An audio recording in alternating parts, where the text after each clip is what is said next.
saya ngerti agama Islam, makanya saya Lu tetap di kalau Anda agama tahu Islam. bagaimana Anda Saya tidak tahu dan Muhammad pernah ingin bunuh diri? Nih, paling ini lanjutin logis. yang kemarin ya teman-teman ya. Nih, saya balik nih. Ini banyak umat muslim Coba tidak tahu hadisnya mana? ajaran Coba agama biar Islam. saya searching. Oke nih, Coba hadisnya perhatikan mana? ini ya. Ini hadis tentang Muhammad ingin bunuh diri. Nih,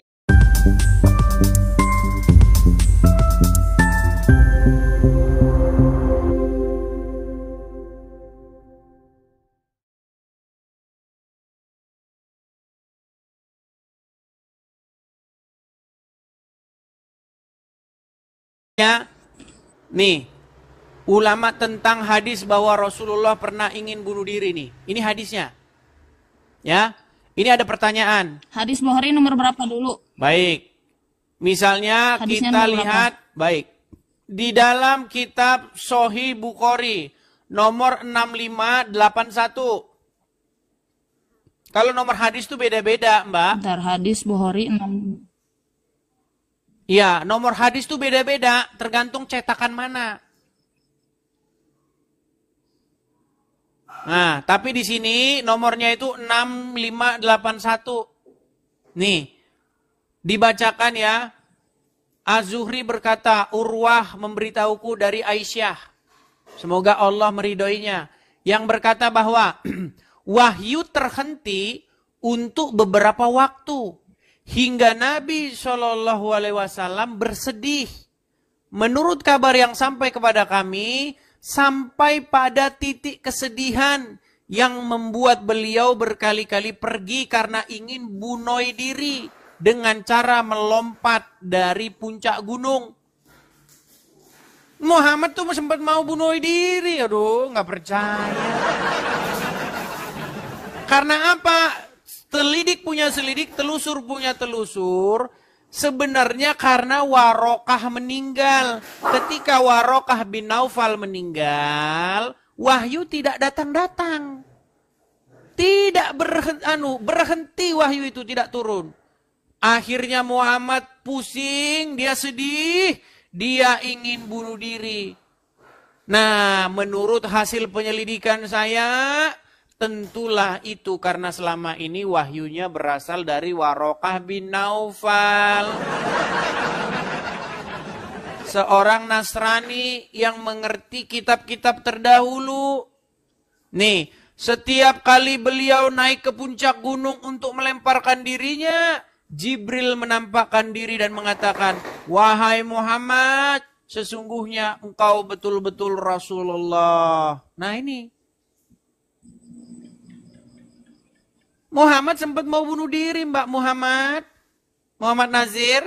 Sekarang percaya? Ya, tapi di sini kan Bang, coba di sini kan ada redaksi hadisnya nih. Coba tunjukin Menurut versimu.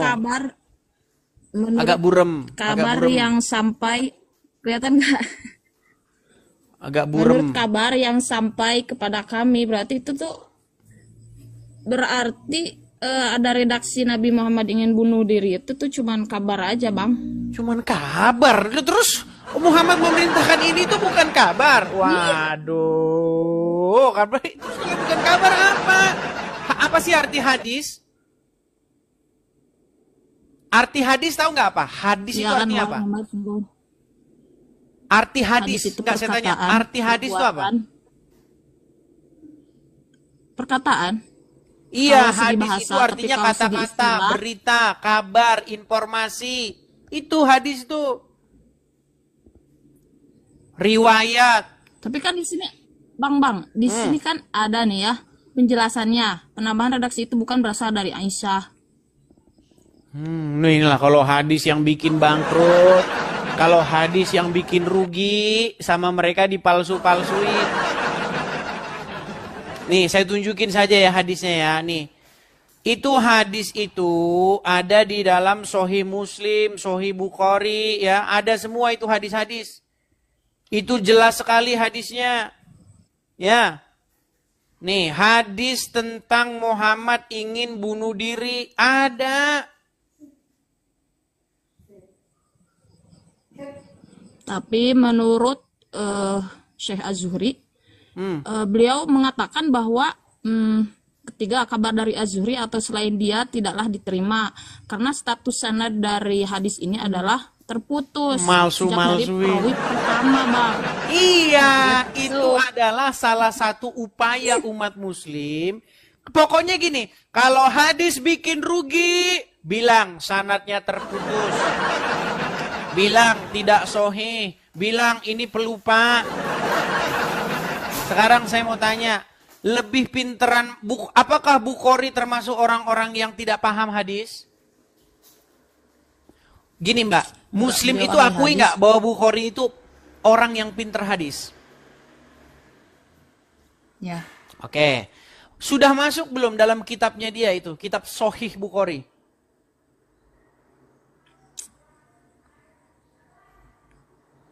Itu sama seperti hadis Aisyah Aisyah dinikahi Muhammad ketika berumur 6 tahun dan digauli ketika berumur 9 tahun.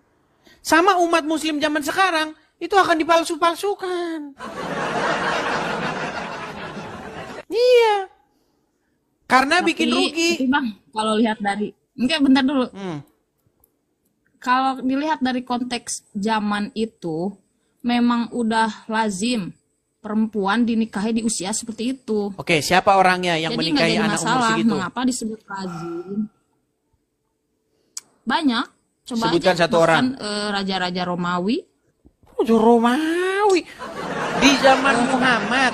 Iya. Coba masyarakat di tengah-tengah Iya. di tengah-tengah kota Mekah, di tengah-tengah kota Madinah, kalau memang tadi Mbak Muhammad mengatakan itu adalah hal yang lumrah dan lazim, sebutkan satu orang di zaman Muhammad yang seperti Muhammad menikahi anak di bawah umur. Siapa namanya? Mana literaturnya? Bentar. Agak dari mana? Itu adalah syubhat atau jawaban yang digembar-gemborkan untuk membela Muhammad mati-matian. Pada zaman itu sudah lumrah. Ngarang. Mana? Siapa orangnya? Umur 6 tahun itu baru masuk kelas 1 SD. Masih ingusan, meler masihan ini. Masih begitu-begitu. Bahkan Aisyah itu masih main boneka-bonekaan. Aisyah itu masih main boneka. Ada hadisnya.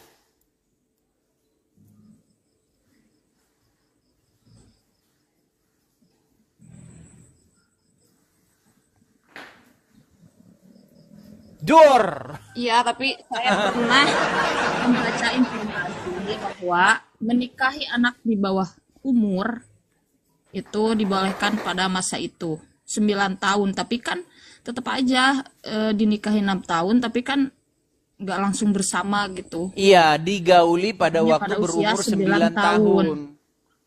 Nah, Kan apakah enggak, 9 tahun? dikumpuli pada usia 12 tahun. 12 tahun, 9 tahun. Tapi ada ini hadis dari Coba Hisyam mana bin hadisnya? Urwah. Kalau ada hadisnya yang mengatakan Aisyah digauli umur 12 tahun, saya lompat dari Monas. Mana hadisnya? Tunjukin. Tidak ada hadis yang bilang begitu, Mbak. Aduh, janganlah menebar kebohongan. Walaupun di dalam ajaran agama Islam itu boleh berdusta dalam 3 hal, tolong jangan dipraktekin di sini. Ya tapi kan Bang, walaupun dibolehin berbohong, tapi itu logis oh. Kan Sekarang ada 3, saya tahu. Oke, apakah Seperti Muhammad orang- menurut, begini Mbak, menurut orang Islam, Muhammad itu gelarnya Al-Amin, bener nggak?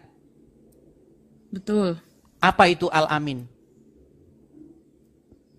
Orang yang dapat dipercaya. Jujur, betul? Oke, apa itu bohong? Bohong itu berkata tidak sesuai dengan faktanya. Bagaimana mungkin Muhammad bergelar Al-Amin, terpercaya, di detik yang sama dia ngajarin bohong? Tapi kan coba kalau dilihat dari penjelasannya, bohong di sana pertama untuk mendamaikan orang yang bermusuhan. Masa sih, Oke, Bang, contoh, orang saya yang kasih contoh. bermusuhan itu Sebentar, kan sebentar, udah- saya kasih contoh. Eh, Orang yang udah bermusuhan. Contoh, ada mazhab, taruhlah mazhab Hanafi dengan mazhab Hambali. Mereka kan beda. Iya. Contohnya Beda. masalah kunut dan tidak kunut. Menurut mazhab yang A, kunut, wajib kunut. Sholat subuh wajib kunut. Menurut mazhab B, tidak wajib kunut. Tidak kunut. Yang satu bilang kunut. Berarti untuk mendamaikan dua pihak yang bertikai ini, apa yang harus dilakukan umat muslim? Ini nggak bertikai, itu cuma beda pendapat. Maksudnya Sholat dan berbeda beda pendapat itu beda bertikai dong, juga. Bang. Mendamaikan Enggak. orang yang bertikai, salah satunya jika ada mazhab yang berbeda, Coba maka beda pendapat dan solusinya bertikai berbohong itu Beda solusinya. definisinya, Kak. Beda definisinya, Kak. Gimana? Beda pendapat dan bertikai itu jelas beda definisinya. Saya yakin Anda lebih pintar dari saya untuk Oke, memahami ada kata saya. Oke, orang yang berbeda pendapat masalah kunut dan tidak kunut, mereka itu bertikai secara akidah nggak? Enggak. Bullshit. Iya, Oke itu lah. cuma syariat doang, kan? Oke Dalam lah. Islam itu ada fikih itu Baik. syariat. Kalau akidah enggak Baik. bertengkar, semuanya Coba sama buka. pendapat. Oke, coba Mbak Muhammad Nazir, coba buka Quran surat Al-Ahzab ayat yang ke-70. Bentar. KS. Al-Ahzab atau surat yang ke-33. Ayat berapa? 33. 70, ayat yang ke-70. Ya ayyuhallazina amanu, apa? Gak ada Arabnya, bentar. Bentar dulu, Bang. Saya buka Sabar, webnya. nggak apa-apa. Kita punya seharian di sini waktu, santai saja. Ya ayyuhalladzina amanu taqullaha wa qulu qawlan sadida. Hai Apa orang artinya? yang beriman, hai orang-orang beriman, bertakwalah kamu kepada Allah dan katakanlah perkataan yang benar. Oke, Al-Quran suruh bilang perkataan yang benar atau yang bohong? Yang benar lah. Yang benar. Apakah bohong itu mengatakan yang benar? Jelas bukan. Iya. Menurut Al-Quran dikatakan, katakanlah perkataan yang benar. Menurut Muhammad boleh bohong dalam ibadah. Dan kalian lebih mendengar, kalian lebih taat kepada Muhammad yang dikarang oleh Sahih Bukhari, Sahih Muslim. Kalian lebih percaya kepada sosok Muhammad yang digambarkan, yang dilukiskan oleh para pengarang hadis. Akhirnya apa? Enggak, Bang. Akhirnya Oke, kalian Abang lebih patuh, bicara dulu, tapi lebih kasih taat saya kepada bagian Muhammad. untuk bicara nanti. Gimana? Ya, silakan Abang bicara dulu, terus nanti kasih saya waktu untuk menjelaskan. Baik. Menurut surat At-Taubah ayat yang ke-31, coba dicek, sambil dicek At-Taubah ayat 31, disebutkan bahwa mereka menjadikan alim ulamanya dan rahib-rahibnya sebagai Tuhan selain Allah. Jadi ada satu kaum yang menuhankan alim ulamanya. Mereka mempertuhan rahib-rahibnya. Nah, Dan kata mempertuhankan Muhammad, masih putra Maryam. Itu ke sana. Soalnya ada harap bukan atap. seperti itu ayatnya. Ahbarohum Padahal- warubanahum wal masih habna Maryam. Itu Iya. ada orang-orang yang menuhankan rahib-rahibnya selain daripada Allah dan menuhankan masih Bukan putra dan Maryam. menuhankan. Masih putra Maryam. Ini salah ini. Coba. Mereka menjadikan alim ulamanya sebagai Tuhan di samping Allah dan Al-Masih. Enggak, bukan. Al-Masih itu adalah persatuan Coba, dari coba dibaca Ahbarohum Arabnya. Dibaca Arabnya, coba. warubanahum. Coba dibaca Arabnya. Ittakhadhu, mereka menjadikan ahbarohum kepada rahib-rahibnya, waruhbanahum Dan dan rahib-rahibnya, kepada ya dan rahib-rahibnya arbaban Tuhan, menjadi rob atau pengurus, atau menjadi Tuhan. Tuhan, itu jamak. Miadunillahi, selain daripada Allah. Allah wal. Nah, karena tapi abang Itu harus nyambung. mendengarkan Sebentar, penjelasan itu saya. Iya. nyambung. Mereka Selain menjadikan daripada Allah alim dan- ulamanya sebagai Tuhan selain Allah dan Al-Masih. Betul? Bukan. Lu Mereka aduh, ini nggak menjadikan- percayain dengan ayatnya. Bunyi ayatnya begitu Iya, nggak? Tapi kan wal masiha di sini berbaris fatah. Sedangkan Bukan. lakan ahbaruhum Allah wal warbanahum masih itu nyambung fathah. nggak? Sebentar. Allah wal masih itu nyambung nggak? Enggak, bukan maksudnya seperti itu. Karena dalam ilmu nahwu itu seperti itu, Bang. Oke, Jadi baik. misalkan Tapi kita nggak usah bahas itu fatah dulu. berarti Oke, tapi kita jangan bahas itu dulu. Jangan bahas itu dulu. ya. Jadi ada orang yang mempertuhan alim ulamanya, betul? Tapi di sini terjemahannya mereka menjadikan para rabi Yahudi dan para rahib Nasrani selain Tuhan sebagai Tuhan selain Allah. Oke, artinya ada orang yang menjadikan rabi-rabinya, ada orang yang menjadikan rahib-rahibnya Tuhan di samping Allah, betul? Sebagai Tuhan selain Allah. Dan Serta Al-Masih, betul? Di sini, Sebentar, serta pelan-pelan, Nasrani pelan-pelan. Pelan-pelan, Mbak mempertuhankan- Muhammad. Kalem, tenang. Artinya ya Allah. ada orang yang mempertuhankan alim ulama atau rahib-rahib, betul? Ya, Kenapa mereka disebut mempertuhan ulama-ulama tersebut menurut Muhammad? bentar dulu. Nih, saya jelaskan. Ini kata Muhammad nih. Ya, biar kita bantu. Karena penjelasan Muhammad itu lebih sahih daripada penjelasan muslim manapun, oke? Oke?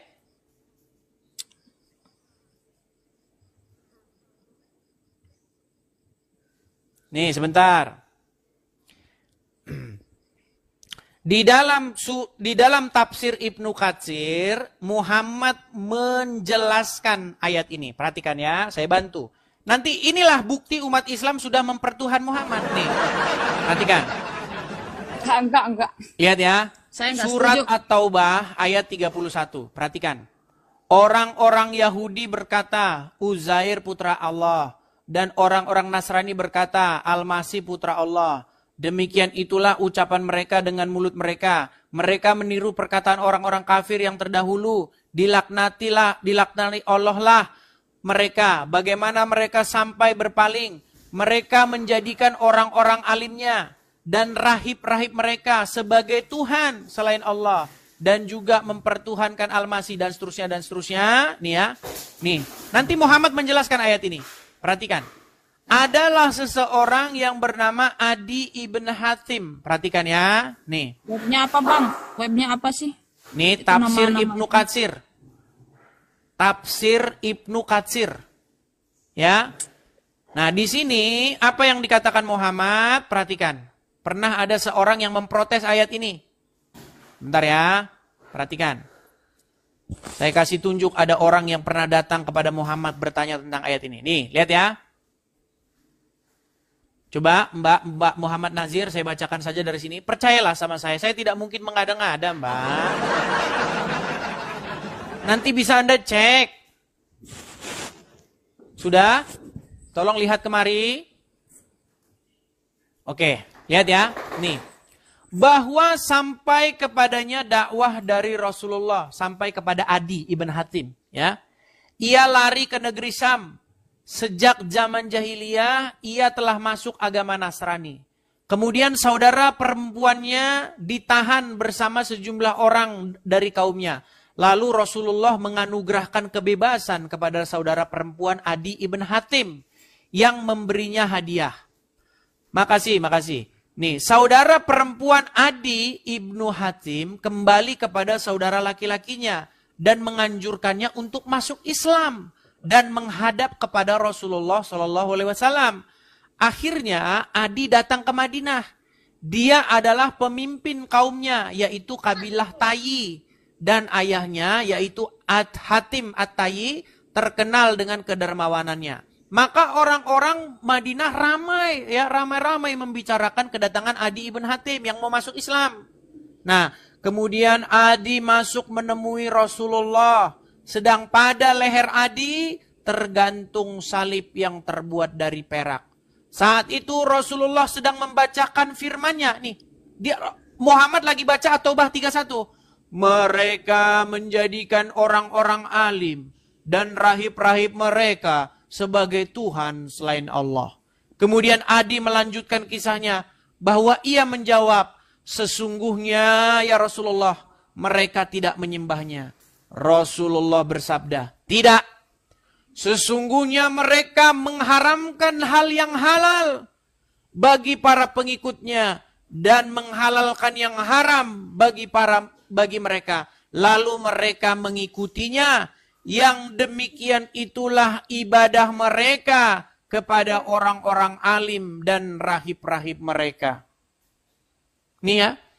Kemudian Rasulullah bersabda, hai Adi, bagaimanakah pendapatmu? Ini singkat cerita dia masuk Islam. Jadi, kata Muhammad, orang menuhankan alim ulamanya ketika mereka lebih patuh kepada alim ulamanya ketimbang patuh kepada Allah. Contohnya, ulama bilang darah halal, padahal Allah bilang darah haram. Jadi, ketika ulama mengharamkan yang halal atau menghalalkan yang haram, umat lebih taat kepada ulama itu. Nah, inilah yang dilakukan oleh umat muslim sekarang. Menurut Al-Quran surat Al-Ahzab ayat 70, ya ayyuhallazina amanu, wahai orang-orang yang beriman, katakanlah perkataan yang benar. Tapi kata Muhammad, boleh bohong. Dan umat muslim lebih patuh, lebih taat kepada Muhammad ketimbang kepada Allah. Makanya saya bilang, kalian sudah mempertuhan Muhammad menurut penjelasan Muhammad sendiri. Loh, Muhammad bilang kalau ada seseorang yang mengharamkan yang halal atau menghalalkan yang haram, kalian lebih ikuti itu ketimbang ikuti Allah. Itulah penyembahan kalian. Itulah ibadah kalian kepada mereka. Ini umat muslim lakukan kepada Muhammad. Di dalam Al-Quran, darah itu haram. Coba saya tanya, menurut Al-Quran darah haram nggak? Haram. Oke, tapi mengikut Muhammad minum darah Muhammad nggak? Ada kisahnya salah satu sahabat Nabi yang minum darah Nabi. Nah, jadi di situ Muhammad menghalalkan yang haram nggak?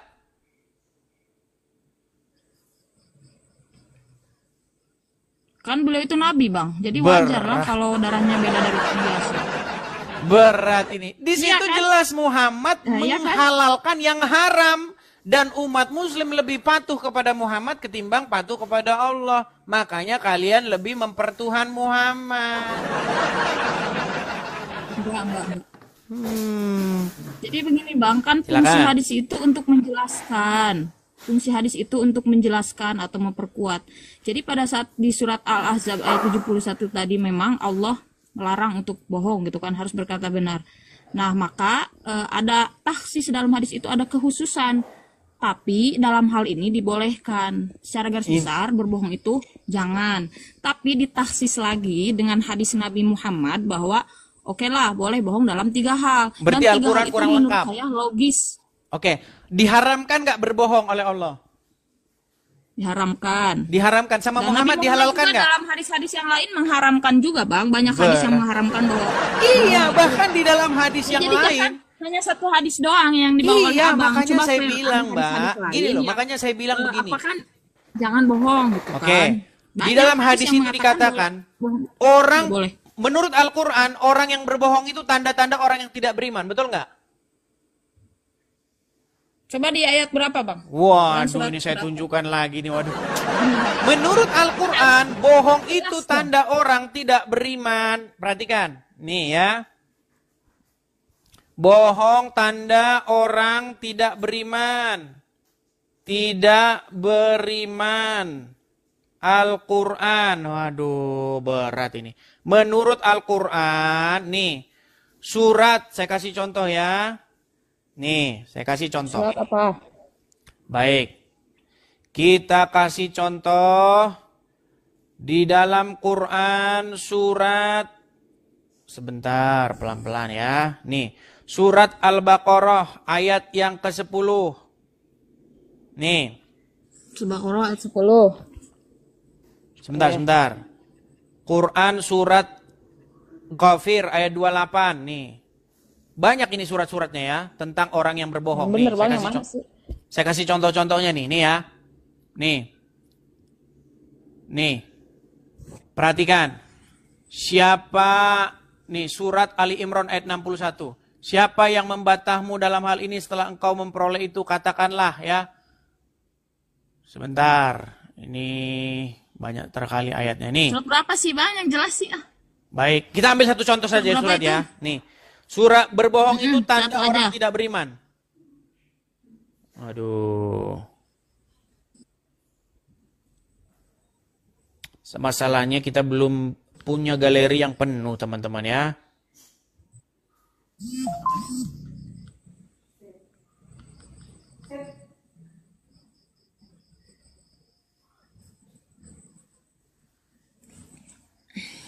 Sabar. Tapi tetap aja sih kan 3 hal bohong itu kan emang logis lah. Coba pasti saya yakin hati kalian kalau dengan bersih menerimanya itu logis. Orang yang bertikai ya kita damaikan. Misalkan seorang suami Perhatikan. berbohong kalau istrinya itu cantik, baik, nih. itu kan ya gak Nih. apa-apa sih. Surat An-Nahl ayat 105. Sesungguhnya Surat An-Nahl. yang mengada-adakan kebohongan hanyalah orang yang tidak beriman. Nah, orang yang mengada-adakan, yang mengada-adakan sesuatu yang nggak ada dibilang ada, yang bohong, itu adalah orang-orang yang tidak beriman kepada ayat-ayat Allah, dan mereka itulah orang-orang pendusta. Betul. Bahkan dikatakan dalam hadis, orang yang sama, Muhammad yang sama bilang, bohong itu nggak boleh, bahkan dalam keadaan bercanda, nggak boleh. Tapi Muhammad yang sama Nggak ngajarin boleh itu kan bercanda, ngapain? Gimana? Tapi kan beda konteks antara bercanda dan mendamaikan orang Oke, yang sekarang sedang menurut bertikai hadis boleh nggak atau bohong? Agar suami istri Menurut hadis boleh nggak Bisa. bohong? nggak boleh, Nggak boleh. nggak boleh. Nggak boleh, bahkan dalam keadaan Iya. bercanda, betul? Tapi Iya. menurut hadis yang sama, Kan Muhammad banyak hadis yang membolehkan nggak mengatakan nggak berdusta boleh dalam bohong. 3 hal? Boleh. Iya, makanya saya bilang umat muslim bingung, boleh tapi nggak boleh, boleh tapi boleh.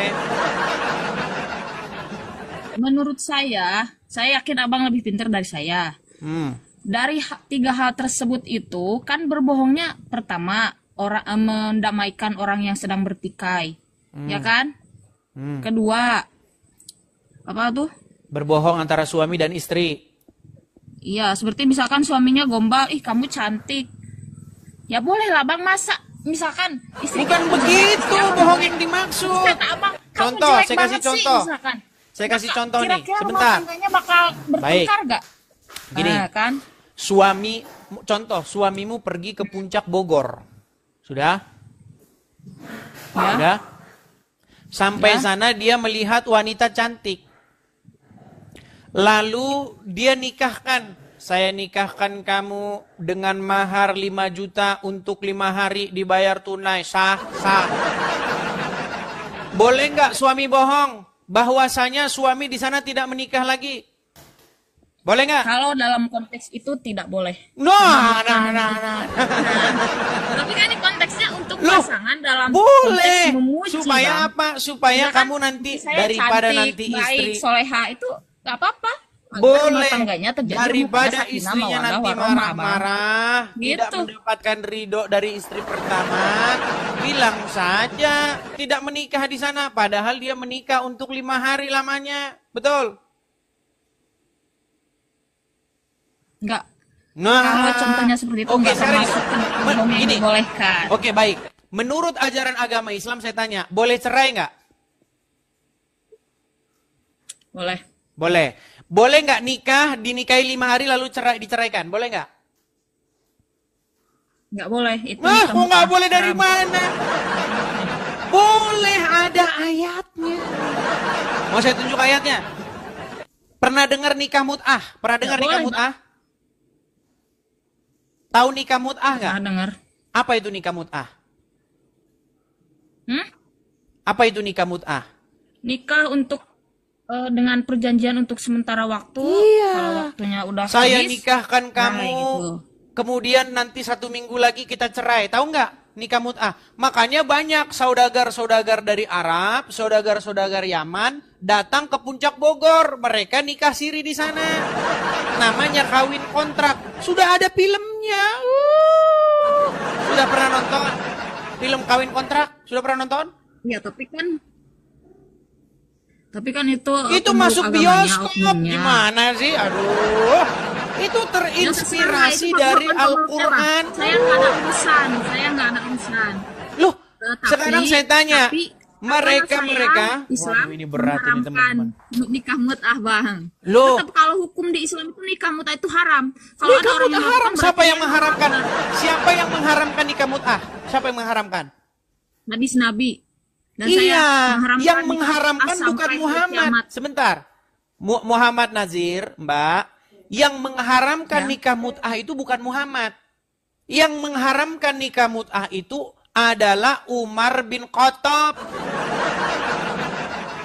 Bukan Muhammad. Muhammad tidak pernah mengharamkan. Nih, saya tunjuk hadisnya. Memang mereka ini tidak tahu ya. Nih, Tahu saya, Bang. hadis tentang pengharaman nikah mut'ah. Sebentar. Aduh, banyak ini mereka tidak tahu ya. Itu yang Ada hadis mengharamkan. Meriwayatkan bahwa Rasulullah mengharamkan nikah mut'ah. Enggak dengan ada, bukan saudaranya. Muhammad yang mengharamkan nikah mut'ah. hadis Yang Muslim. mengharamkan itu adalah Umar bin Khattab. Nih ya. Enggak, ada hadis Muslim. Baik, baik ya. Kita tunjukkan teman-teman ya. Bagaimana Umar bin Khattab itu mengharamkan nikah mut'ah. Nih ya. Perhatikan, saya akan tunjukkan. Ini kita pakai literasi-literasi muslim ya teman-teman ya. Nih. Perhatikan ya. Mengenai hukum kawin kontrak atau nikah sementara. Jadi kalau bapak-bapak muslim, ya kalian berangkat sono ke Bogor. Ke Puncak. Ya. Bawa duit 10 juta, menikah di sana seminggu. Lihat. Perhatikan ya. Saya tunjukkan dalil-dalilnya. Bagaimana Umar bin Khattab itu melarang ya, melarang nikah mut'ah ini. Nih.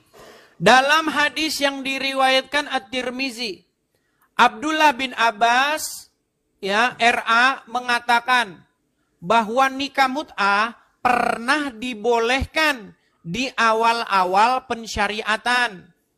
Saat itu, seorang yang mengembara di suatu negeri tanpa memiliki pengetahuan beberapa lama akan tinggal. Lalu dia menikah dengan seorang wanita sekedar masa bermukim di negeri itu.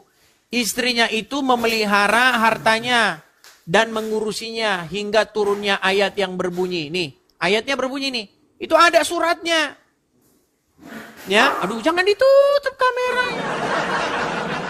Sebagaimana Al-Quran, nih perhatikan ya, nah ini saya bacakan lagi nih. Misalnya tentang mut'ah, dibolehkannya ketika terpaksa, setelah itu diharamkan. Seperti apa yang diriwayatkan oleh Ali bin Abu Thalib dan beberapa sahabat yang lain. Antara lain sebagai berikut, dari Saburah al-Jurhani. Sesungguhnya ia pernah berperang bersama Nabi dalam peperangan Fathul Makkah. Kemudian Nabi memberikan izin kepada mereka untuk kawin mut'ah. Ya. Katanya kemudian Saburah tidak pernah keluar sehingga Rasulullah mengharamkan kawin mut'ah itu. Ini nikah mut'ah ini yang mengharamkan ini kontroversi sampai Umar bin Khattab. Umar bin Khattab akhirnya yang mengharamkan ini. Ya. Jangan dibalik kameranya, jangan malu jadi orang Islam. Nih, katakan ya nih. Dalam satu riwayat dari Arabi, nih, ini perhatikan. Wahai manusia, ini kata Rasulullah nih. Wahai manusia, dahulu aku mengizinkan kamu nikah mut'ah. Kemudian ketahuilah bahwa Allah SWT telah mengharamkannya sampai hari kiamat. Dulu pernah dihalalkan. Nah, itu kan ada. Berarti haram sampai hari kiamat. Oke, berarti sempat dihalalkan nggak? Berarti haram. Berarti pernah halal nggak? Apa? Pernah halal nggak? Zaman dulu. Pernah sekali-kali karena lihat kondisi dan keadaan. Pernah halal nggak? Pernah halal nggak? Pernah saat zaman perang. Nih saya tunjukin dalilnya ya. Di mana sebenarnya itu dalam Al-Quran. Nih, saya kasih tunjuk dalilnya dalam Al-Quran. Di dalam surat An-Nisa ayat yang ke-24. Nih. Waduh, memang orang Islam sulit ini dengan menerima kenyataan. Perhatikan. Nih, surat An-Nisa ayat yang ke-24. Lihat ya. Oke.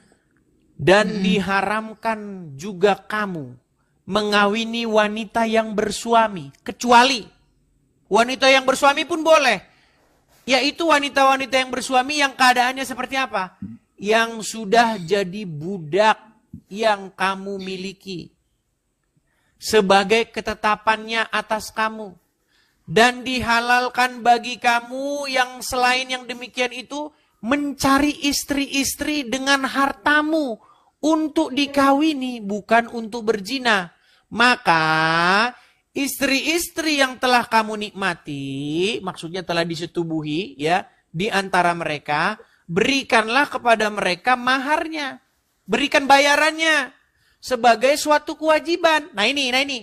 Dan tiadalah mengapa bagi kamu terhadap sesuatu yang telah kamu saling merelakannya sesudah menentukan mahar itu. Jadi kalau kalian sudah saling merelakan, oke seminggu kita cerai ya, iya. Gak apa-apa, yang penting maharnya sudah dibayar. Merelakan dia nggak dikasih mahar, ya udah berarti nggak apa-apa. Misalnya kata perempuannya, nggak apa-apa lah, saya nggak dikasih mahar. Ini Nah, masalah berarti nikah mut'ah. Kalau nggak percaya baca bukan. dalam tafsir-tafsirnya. Ini loh, banyak ini. Ini berbicara tentang nikah mut'ah. Gimana sih? Nih baca di sini banyak ini ya. Nih. Baca aja di sini, banyak ini. Yakni orang-orang yang menjaga kehormatannya dan menjauhi perbuatan zina. Nih, bukan untuk berzina, tapi untuk menikah. Ya dikasih maharnya. Yakni mahar yang kamu relakan. Mahar. Nih, Rasulullah telah melarang dan mengharamkan nikah mut'ah. Ini tadinya tentang mut'ah ini. Tapi sayangnya tidak ada nasik mansuknya di Quran. Nih, yakni mahar yang kamu relakan untuk mereka. Rasulullah telah melarang dan mengharamkan nikah mut'ah. Diriwayatkan oleh Imam Bukhari dan Muslim dari Ali bin Abu Thalib. Ia berkata, Rasulullah telah mengharamkan nikah mut'ah dan daging keledai pada perang Khaibar. Dan dikeluarkan oleh Imam Muslim dari Rabi bin ini dan Sabura dari ayat dan seterusnya nih. Hai manusia, sesungguhnya dulu aku mengizinkan kalian untuk mengawini para wanita dengan nikah mut'ah. Dulu zaman Muhammad, Dan kamu kini saya kasih duit Allah ya, telah nikah kita 7 hari. mengharamkannya hingga hari kiamat.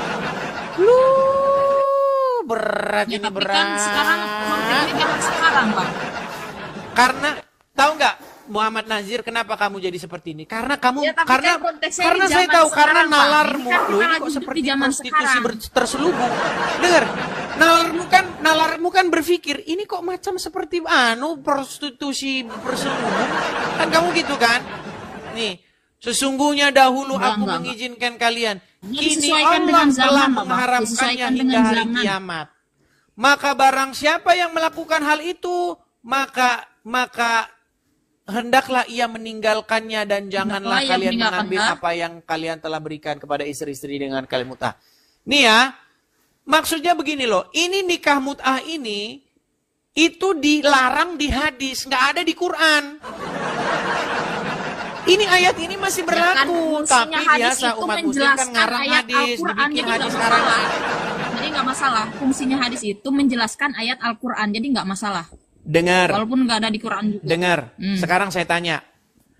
Apakah ada pembatalan ayat nikah mut'ah itu di Quran? Tidak ada nasih dan Tidak mansuknya. ada. Tapi Tidak dalam ada hadis nasih mansuknya di Quran. Makanya umat muslim harus ngarang hadis bahwa itu diharamkan oleh Muhammad di hadis. Kenapa saya mengatakan bahwa hadis itu karangan? Karena ada hadis yang selanjutnya mengatakan bahwa di zaman Umar bin Khattab menjadi khalifah, nikah mut'ah masih dilaksanakan. Lalu Umar bin Khattab lah yang menghapuskan nikah mut'ah itu. Kalau memang Ya, di berarti zaman itu Muhammad emang sudah orang yang melaksanakan nikah aduh, mut'ah itu berat ya ini, gak berat, nurut, Mbak. berat. Salah dari hadisnya. Bener kan?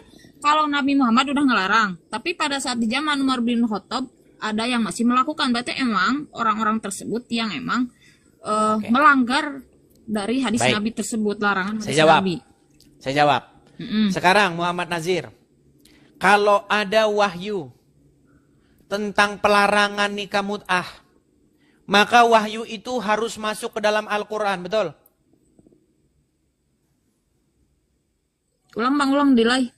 Kalau Muhammad dapat wahyu, seharusnya wahyu masuk kemana? Ke Quran atau tidak?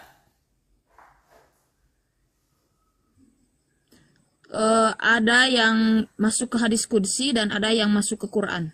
Oke, tunjukkan di hadis qudsi atau hadis di Quran bahwasanya nikah mut'ah sudah dilarang.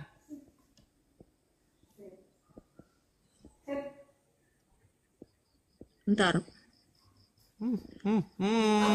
Saya searching dulu. Google lagi, Google Abang juga searching dari lagi. Google kan? Abang juga Google lagi. Loh, Gak apa-apa saya lah, Google teknologi supaya buat cari dipakai, data kan? doang. Cari biar bisa saya tampilkan di layar. Kalau sebelumnya saya sudah tahu. Oke, saya Ayo. jawabannya ya. Tidak Ah. ada hadis qudsi yang secara langsung melarang nikah mut'ah, akan tetapi nikah mut'ah dilarang berdasarkan hadis sahih yang diriwayatkan oleh para sahabat Di dan Quran ada ulama. tidak?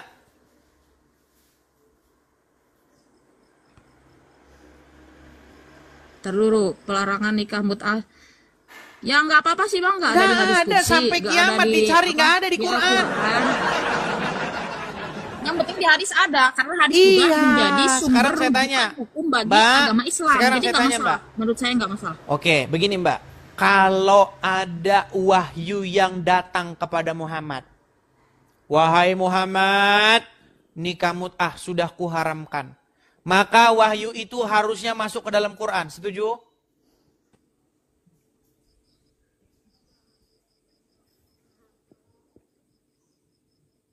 Nggak seharusnya juga sih. Berarti Muhammad tidak memasukkan wahyu-wahyu ke dalam Quran. Berarti kalau Muhammad dapat wahyu tidak ditulis oleh para sahabat. Berat ini teman-teman. Sekarang saya tanya, jika Muhammad mendapat wahyu, maka wahyu itu menurut sejarah orang Islam dimasukkan Quran nggak? Dimasukkan Quran. Iya, tapi kenapa wahyu pengharaman nikah mut'ah tidak masuk Quran? Karena memang nggak ada. Yang ngarang itu para pengarang hadis. Gimana? Emang nikah mut'ah nggak ada di Al-Quran pelarangannya, tapi dalam hadis ada, dan semua tingkah laku Nabi Muhammad, perkataannya itu bisa menjadi sumber rujukan karena Al-Quran sendiri Apakah yang Muhammad melegalkan, Oke, menurut surat yang An-Naml. melegalitaskan. Oke, coba baca surat An-Nahl ayat 3 dan 4. Bentar dulu. Penjelasan saya dulu Bang, dengerin dulu. Jangan. Mengapa perkataan Nabi Muhammad harus dituruti? Kan memang sudah dilegalitas oleh Al-Quran. Kata Allah kan, apa itu?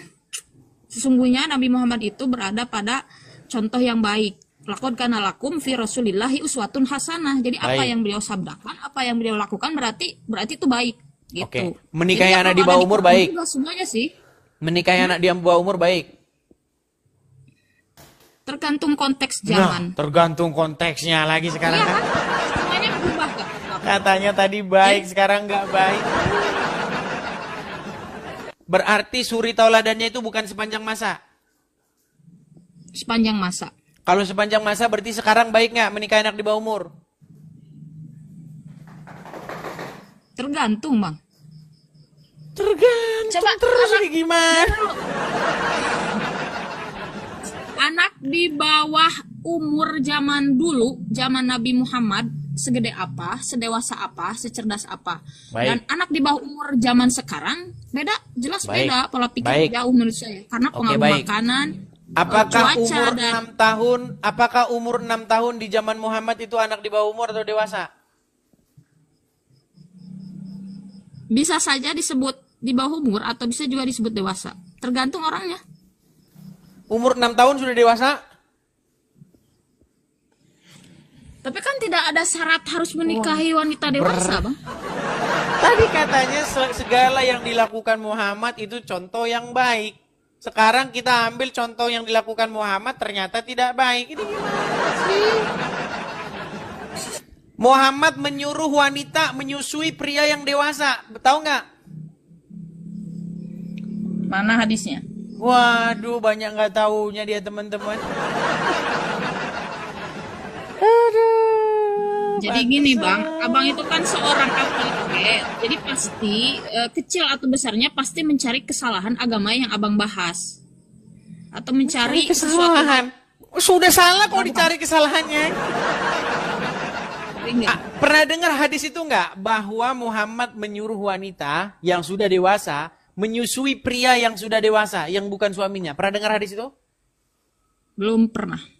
Belum pernah. Kita kasih tunjuk teman-teman. Kita harus bersabar ya teman-teman ya. Karena banyak muslim tidak tahu hadis ini. Jadi teman-teman jangan bilang temanya kok sama dengan yang kemarin ya. Karena banyak muslim yang kemarin tidak datang ya. Baik. Karena muslim kemarin tidak datang, jadi teman-teman sabarlah terhadap muslim yang kemarin belum datang dan belum tahu ya. Lihat. Mbak Muhammad Nazir Hussein. Perhatikan. Perhatikan, ya. Dari hadis Aisyah. Apa itu? Coba saya kasih tahu. Hadis Bukhari misalkan nomor berapa? Oke, baik. Saya cek dulu dong. Hadis, Bu, ini hadisnya. Ya, ini juga hadisnya.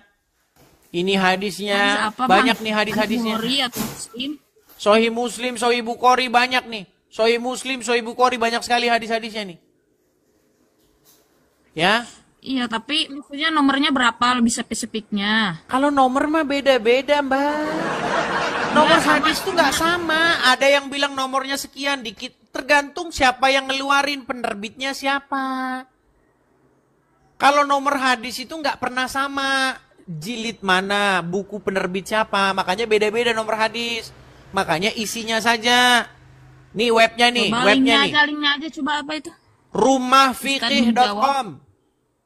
Oke, rumahfikih.com. Nih, ada pertanyaan. Benarkah Aisyah bolehkan laki-laki dewasa menyusu pada wanita biar jadi mahram?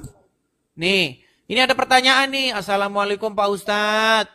Semoga dirahmati dan diberikan kesehatan oleh Allah.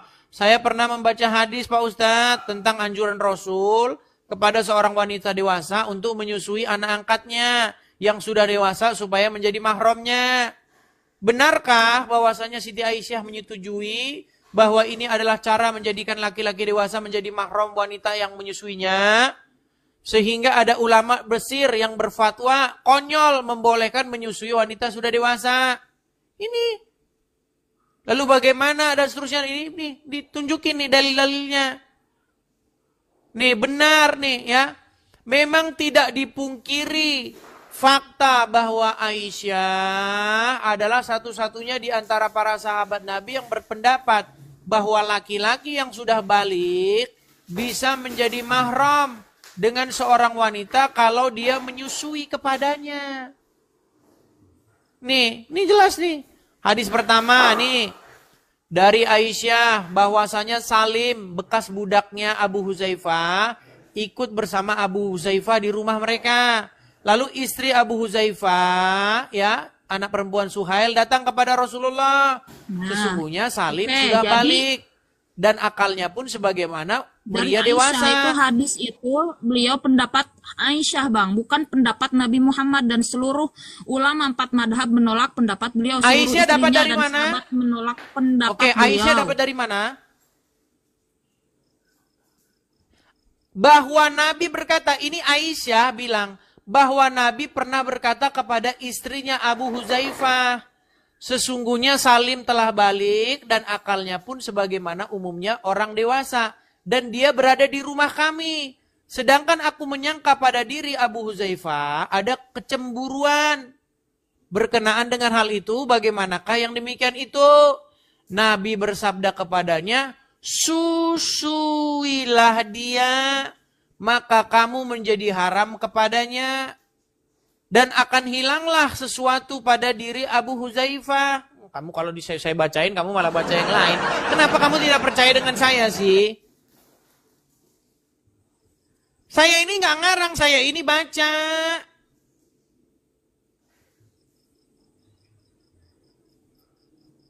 Nih, lalu Sahlah pulang, kemudian dia berkata, sungguh aku telah menyusuinya. Setelah disusui apa? Maka hilanglah sesuatu pada wajah suaminya. Hilang rasa cemburu setelah dinenenin. Ini bagaimana? Yang kayak begini yang kata kalian Nabi.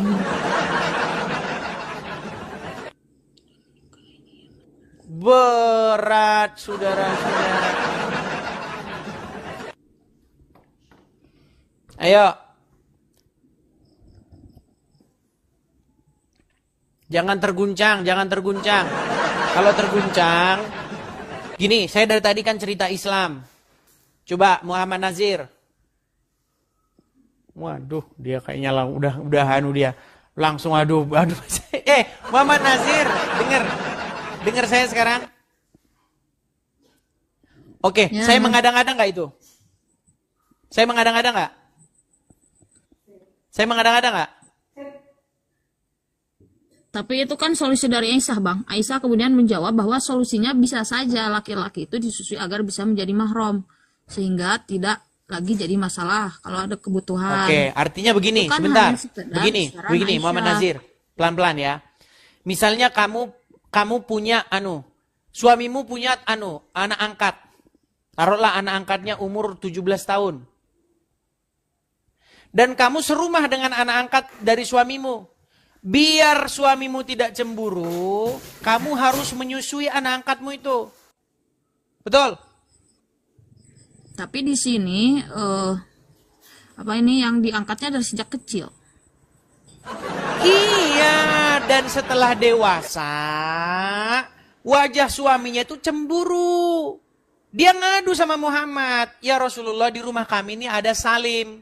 Udah besar dia.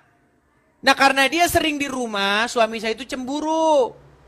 Lalu Muhammad memberi solusi, susuilah dia. Lalu bilang Sahlah, bagaimana saya susui dia? Dia sudah jenggotan katanya. Muhammad tersenyum. Saya tahu dia sudah dewasa. Susui dia. Nah, setelah disusui, konon kabarnya, kata Sahlah, wajah suaminya tidak cemburu lagi. Tapi di sini kebolehan dari Nabi itu hanya berlaku khusus buat Sahlah. Khusus kalau udah begini khusus. Kalau udah begini khusus. Nah, ini yang nggak dibaca sama abang di bawahnya. Abang ini licik. Baik. Gak boleh gitu. Artinya Muhammad menyuruh wanita dewasa menyusui pria dewasa yang bukan suaminya, betul? Khusus untuk ini aja kasus. Khusus ya, artinya benar. Artinya ada kejadian ya. Artinya ada kejadiannya ya.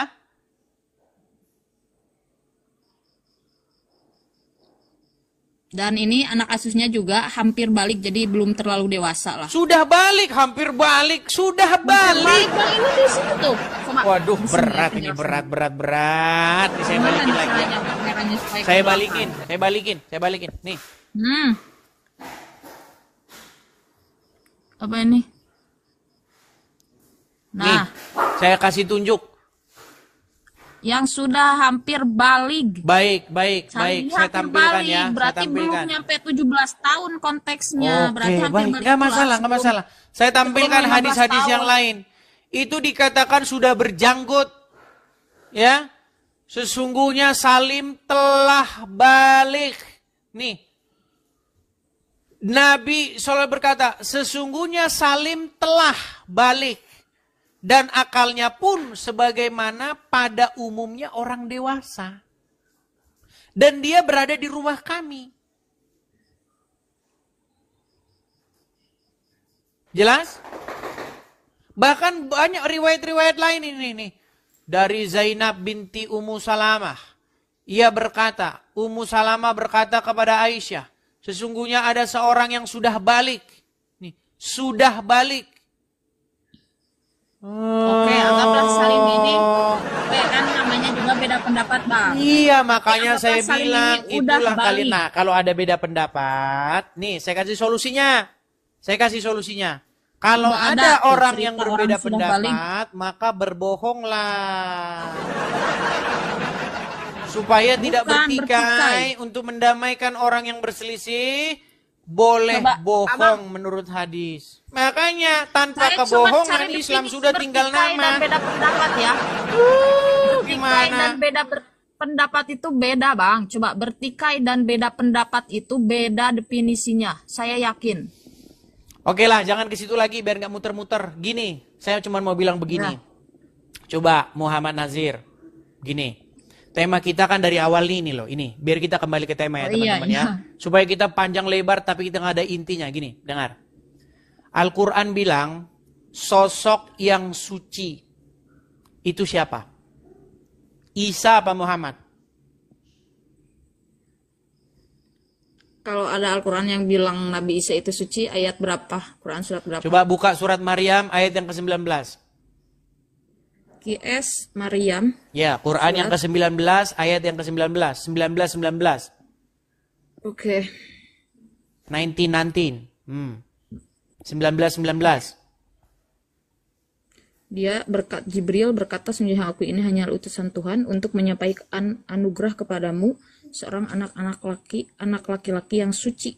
Oke, di dalam bahasa Arabnya disebutkan innama ana rasulu min rabbiki li ahaba laki gulaman zakian. Betul?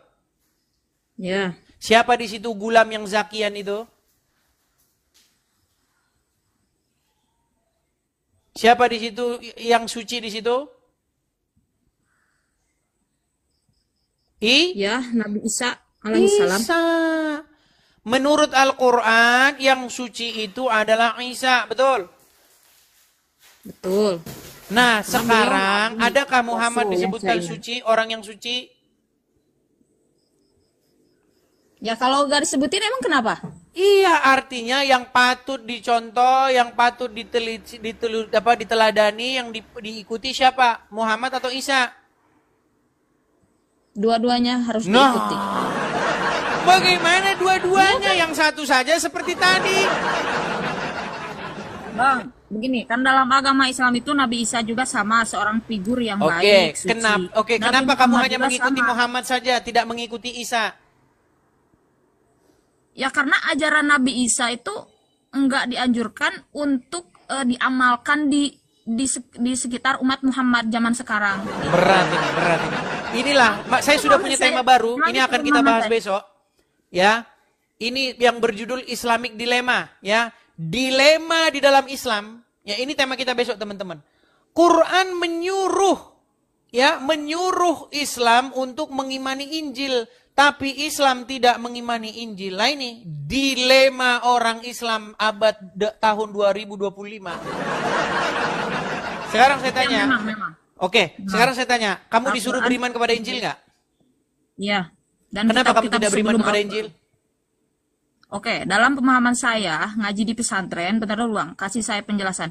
Iman di sana itu kita boleh atau harus mempercayai bahwa Allah pernah menurunkan kitab Zabur, Injil dan Taurat, tapi tidak diwajibkan untuk mengamalkannya. Yang harus diamalkan sekarang itu adalah Al-Qur'an. Berat Jadi, ini berat. ya emang benar, emang gitu pemahamannya. Jadi Oke, nggak masalah. jadi kamu tidak Itu cukup tidak iman, ya. tidak. Saya percaya bahwa Allah pernah Oke, jadi kamu tidak menurunkan itu. tidak percaya kepada Injil. percaya bahwa Allah pernah menurunkan kitab Injil kepada Nabi Isa. Mana Yakin. ayatnya? Disuruh percaya bahwa Allah menurunkan atau disuruh percaya kepada Injil itu? Yang di dalamnya terdapat petunjuk dan cahaya. Ya, itu sesuai pemahaman saya dulu pernah ngaji gitu. Makanya teman-teman, mereka ini korban ustadz-ustadznya. Kenapa? Kalau sampai umat muslim baca Injil, nanti kitab-kitab karangan ustadz kagak laku, gak ada yang bilang. Loh, bayangkan betapa kitab-kitab karangan ulama itu telah menjadi bisnis yang menggiurkan. Makanya dicetak terus. Biar umat muslim beli terus. Kalau sempat umat muslim baca Injil, nanti kitab-kitab mereka nggak laku. Nih, tunjuk lagi ya. Bang, definisi iman itu kan percaya. Ya udah percaya aja. Allah pernah menurunkan kitab Injil, udah. Baik. Perlu sampai mengamalkan, nggak wajib. Udah itu kan hak prerogatif saya sebagai muslim. Jadi sebenarnya abang nggak bisa mengorek-ngorek lagi karena itu Tapi kan kepercayaan. itu bukan kata Quran. Umat Islam. Apa yang disebutkan Al-Quran? Di dalam surat Al-Maidah ayat yang ke-46. Saya bacakan. Nih ya. Di dalam surat Al-Maidah ayat yang ke-46. Apa dikatakan? Perhatikan. Oke. Sabar ya. Nih. Coba kamu yang baca atau saya? Saya aja. Arabnya Baik, atau nih. gimana? Dan kami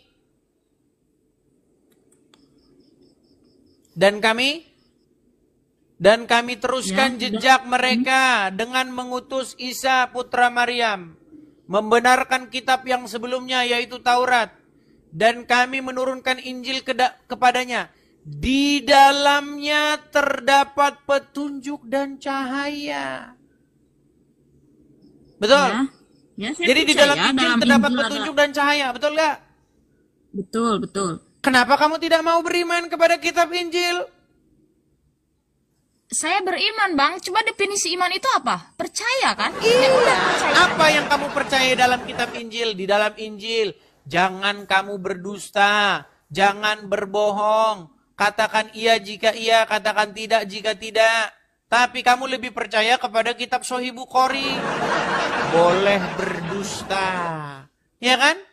Kalian ini disuruh beriman kepada kitab sebelum Al-Quran. Tapi malah kalian beriman kepada kitab sesudah Al-Quran. Namanya kitab Bukhari. Yang di dalamnya Bukan terdapat, beriman, tapi lebih waduh. tepatnya kita Malah mengambil kalian lebih pelajaran percaya kitab dari kitab kitab-kitab karangan tersebut. orang. Loh, inilah Enggak, akibat. karena mereka itu ulama. Loh. Karena beliau-beliau itu ulama, Sahih Bukhari, Berat itu ini beliau itu teman-teman ya. ulama dan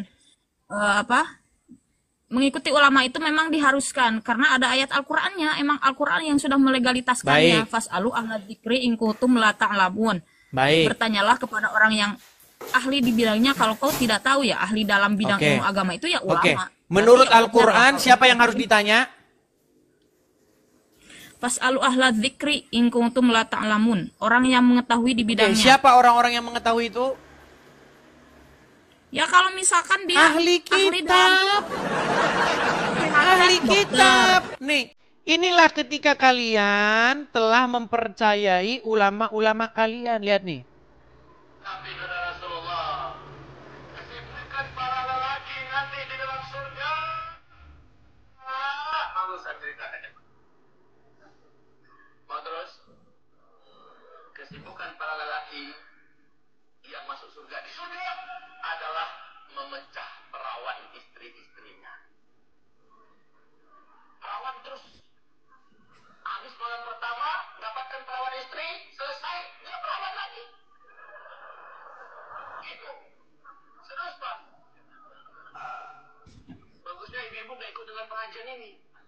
Ini khusus bapak-bapak. Kata Rasulullah, maaf ini hadis sahih. Tolong baca nanti dalam kitab Tamasya ke surga oleh Syekh Ibnu Qayyim Al-Jauziyah. Oke. Judul asli Tuh, kitabnya Tamasya ke surga. Inilah kitab sucinya orang Islam sekarang. Apa kitabnya? Tamasya ke surga. Siapa yang mengarangnya? Syekh Ibnu Qayyim Al-Jauziyah. Nih. arwah ila biladil afrah. Rasul berkata, Tuh. maaf. Tuh, judul kitabnya apa tadi? Habila bila arfah tadi. Ya kan? Makanya saya bilang, Mbak, kalian ya, yang ada di rumah kalian itu adalah kitab tadi. Kitab fikih, kitab kuning, ya kan? Kitab ini. Kitab karangan-karangan ulama.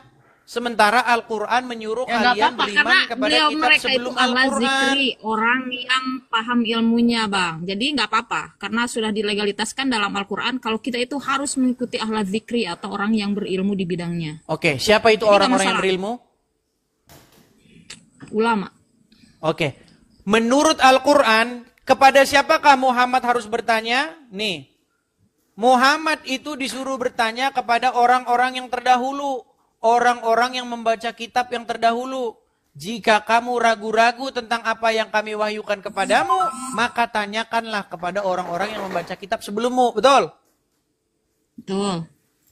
Nah terus kenapa Anda bilang malah bertanya kepada kitab-kitab sesudah Al-Quran?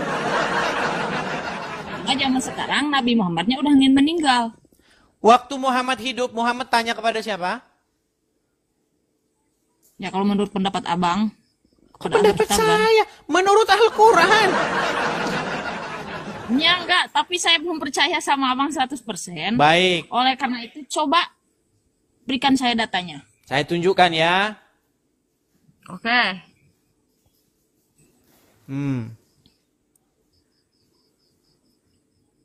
Kita tunjukkan di dalam Quran surat sebentar. Aduh, surat berapa? Surat Yunus ayat yang keempat 94. Nih. Ayat 4. Surat Yunus Apa? ayat 94. Perhatikan. Oke. Jika engkau Muhammad berada dalam keraguan-raguan tentang apa yang kami turunkan kepada kamu, Muhammad suruh tanya siapa? Adakah suruh tanya Ibnu Katsir? Adakah Muhammad suruh tanya ulama? Adakah Muhammad suruh tanya kiai? Tanya siapa? Tanyakanlah kepada orang yang membaca kitab sebelummu. Siapa? Ahli kitab, pembaca Taurat dan pembaca Injil. Muhammad saja disuruh mengukurnya dari pembaca kitab Taurat maupun pembaca Injil.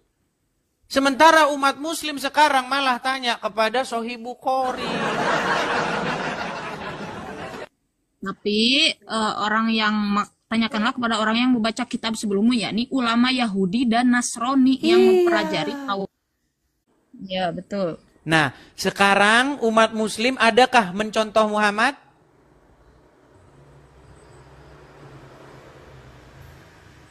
Tergantung orangnya kayaknya. Ada yang iya kan? Loh, kalau Saya kamu belum. zaman sekarang Kalau umat saya belum. muslim malah membenci Yahudi dan Nasrani. Bahkan mereka itu dikatakan nih, kalau kamu membaca kitab Sahih Bukhari, Sahih Muslim, nanti kamu jadi membenci Yahudi dan Nasrani. Tahu nggak? Enggak sih. Baik. Sebenarnya enggak diajarkan untuk membenci Yahudi, Oke, Nasrani baik. dan apapun. Saya itu. tampilkan. Ini orang Biasa kalau aja. baca Sahih Bukhari, Sahih Muslim. Biar apa? Biar kamu tidak berpaling kepada Yahudi dan Nasrani. Kalau kamu berpaling kepada Yahudi dan Nasrani, nanti kamu mengenal kebenaran. Masuk agama Akhirnya Yahudi kitab dan Sahih Nasrani, Bukhari ya, nggak nggak boleh laku. kan itu. Nih, perhatikan. Nih, ketika kamu membaca kitab Sahih Bukhari, Abang ketika loncat-loncat kamu dulu membaca, temanya. nih, ketika kamu membaca Sahih Bukhari, perhatikan. Apa dikatakan? Coba baca.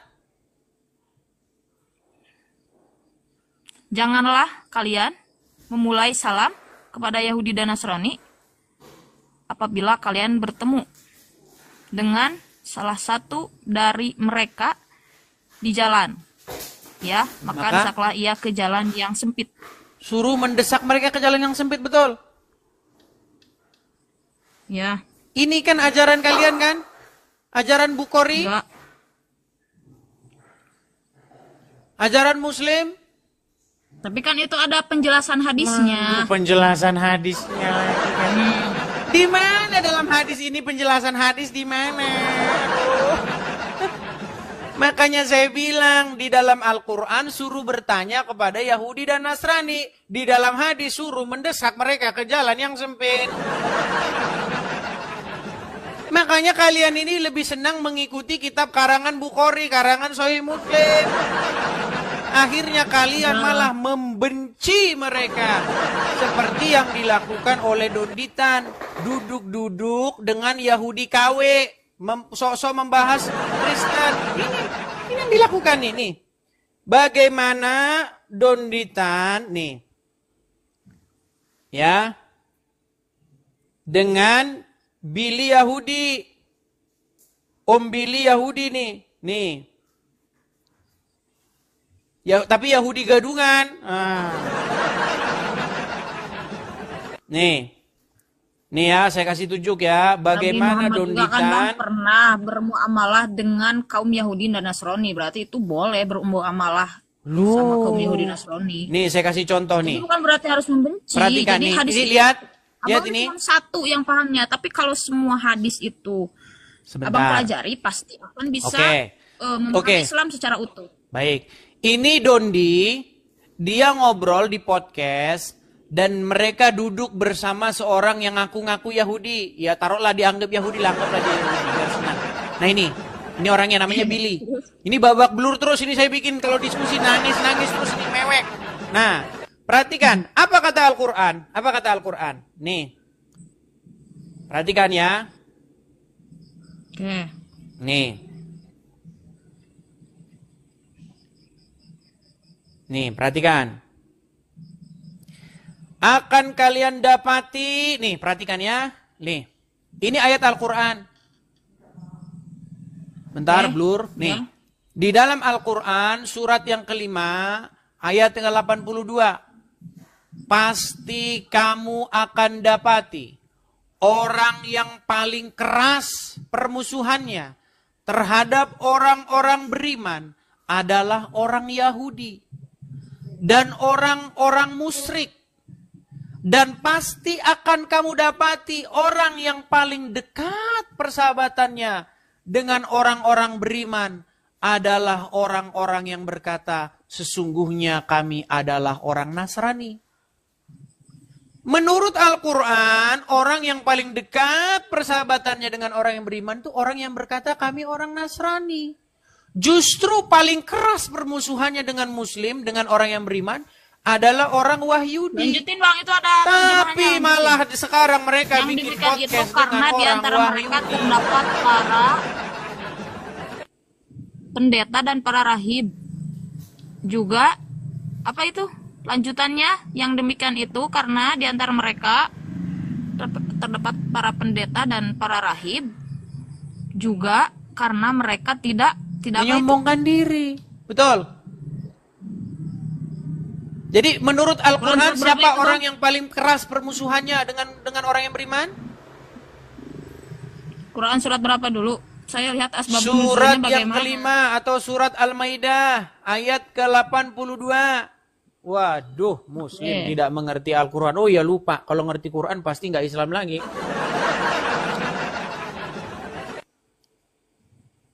Quran surat Al-Maidah. Al-Maidah ayat ke-82.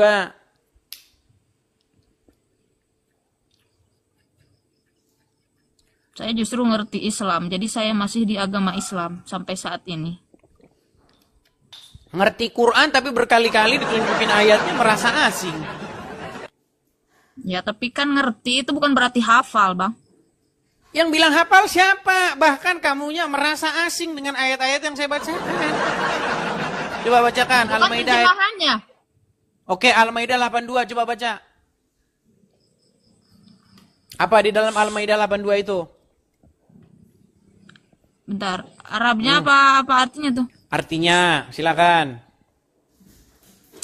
Sungguhnya kamu dapati orang yang paling keras permusuhannya terhadap orang beriman ialah orang Yahudi dan orang musyrik. Dan sungguhnya kamu dapati yang paling dekat persahabatannya dengan orang beriman ialah orang yang berkata, sungguhnya kami ini orang Nasrani. Oke. Jadi menurut Al-Quran, orang yang paling dekat persahabatannya dengan beriman siapa? Orang Nasrani waktu Orang itu. Nasrani. Yang paling berat permusuhannya dengan Muslim siapa? Orang Yahudi waktu itu Orang dan Yahudi. sekarang. Tapi karena orang Islam nggak tahu apa-apa, nih ini yang dilakukan orang Islam sekarang. Perhatikan, nih.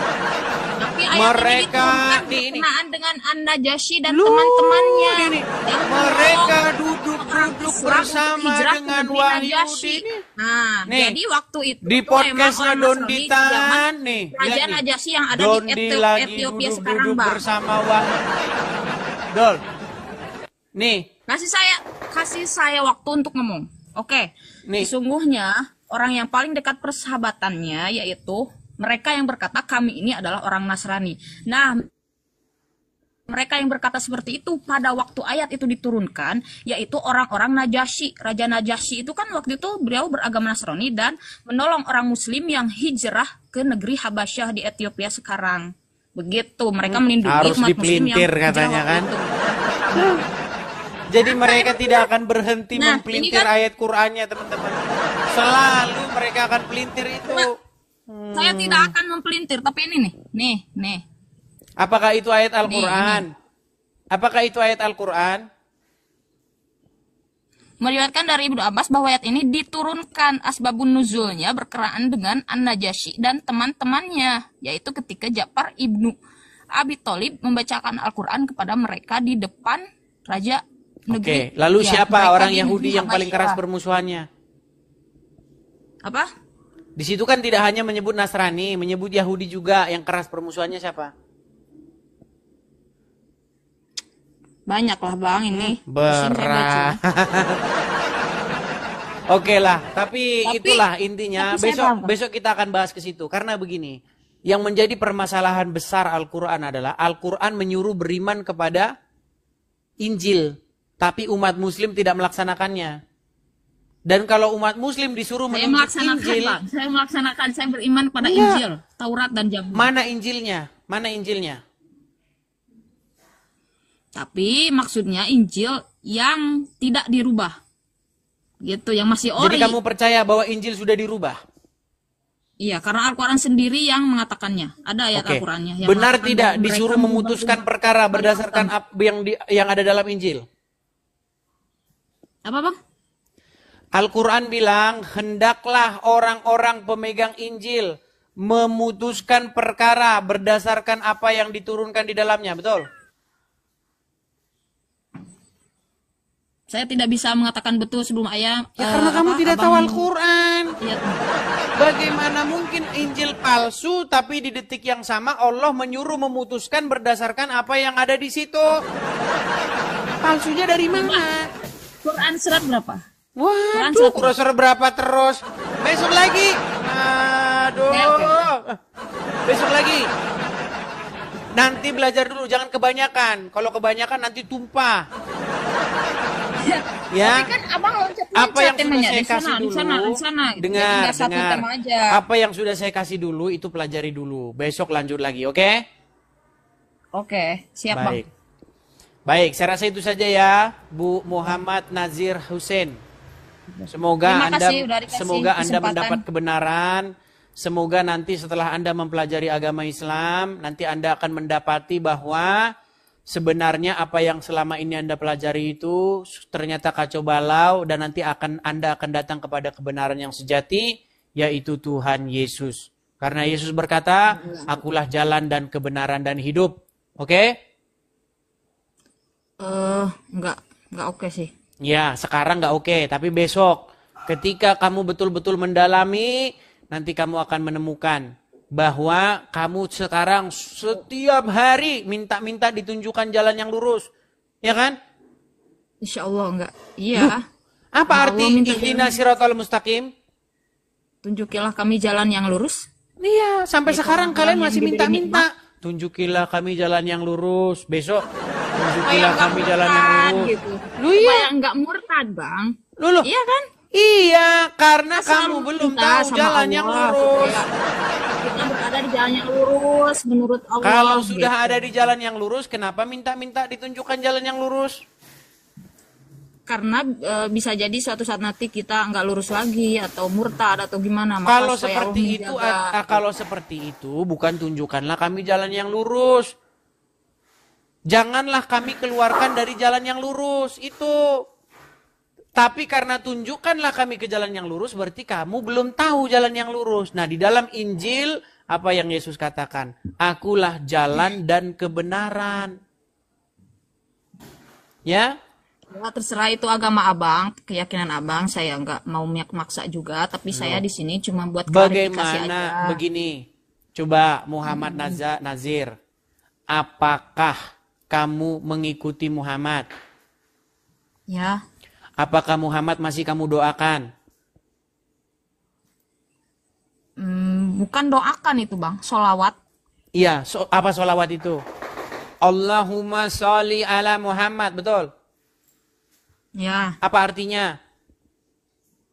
Ya Allah, berikanlah rahmat dan kasih sayangmu kepada Nabi Muhammad.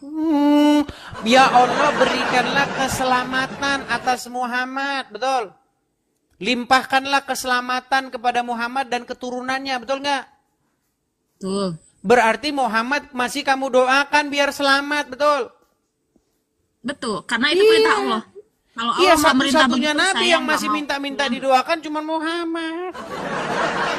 Tidak ada Nabi yang minta-minta didoakan biar selamat, cuman Muhammad Beliau nggak doang. minta didoakan, tapi atas perintah Allah, semua umat muslim harus bersolawat. Oke, sekarang saya tanya, apakah Allah sudah menyelamatkan Muhammad? Gimana pertanyaannya? Apakah Allah sudah memberikan keselamatan kepada Muhammad? Sudah. Kalau sudah, kenapa minta-minta sama Allah supaya memberikan keselamatan kepada Muhammad?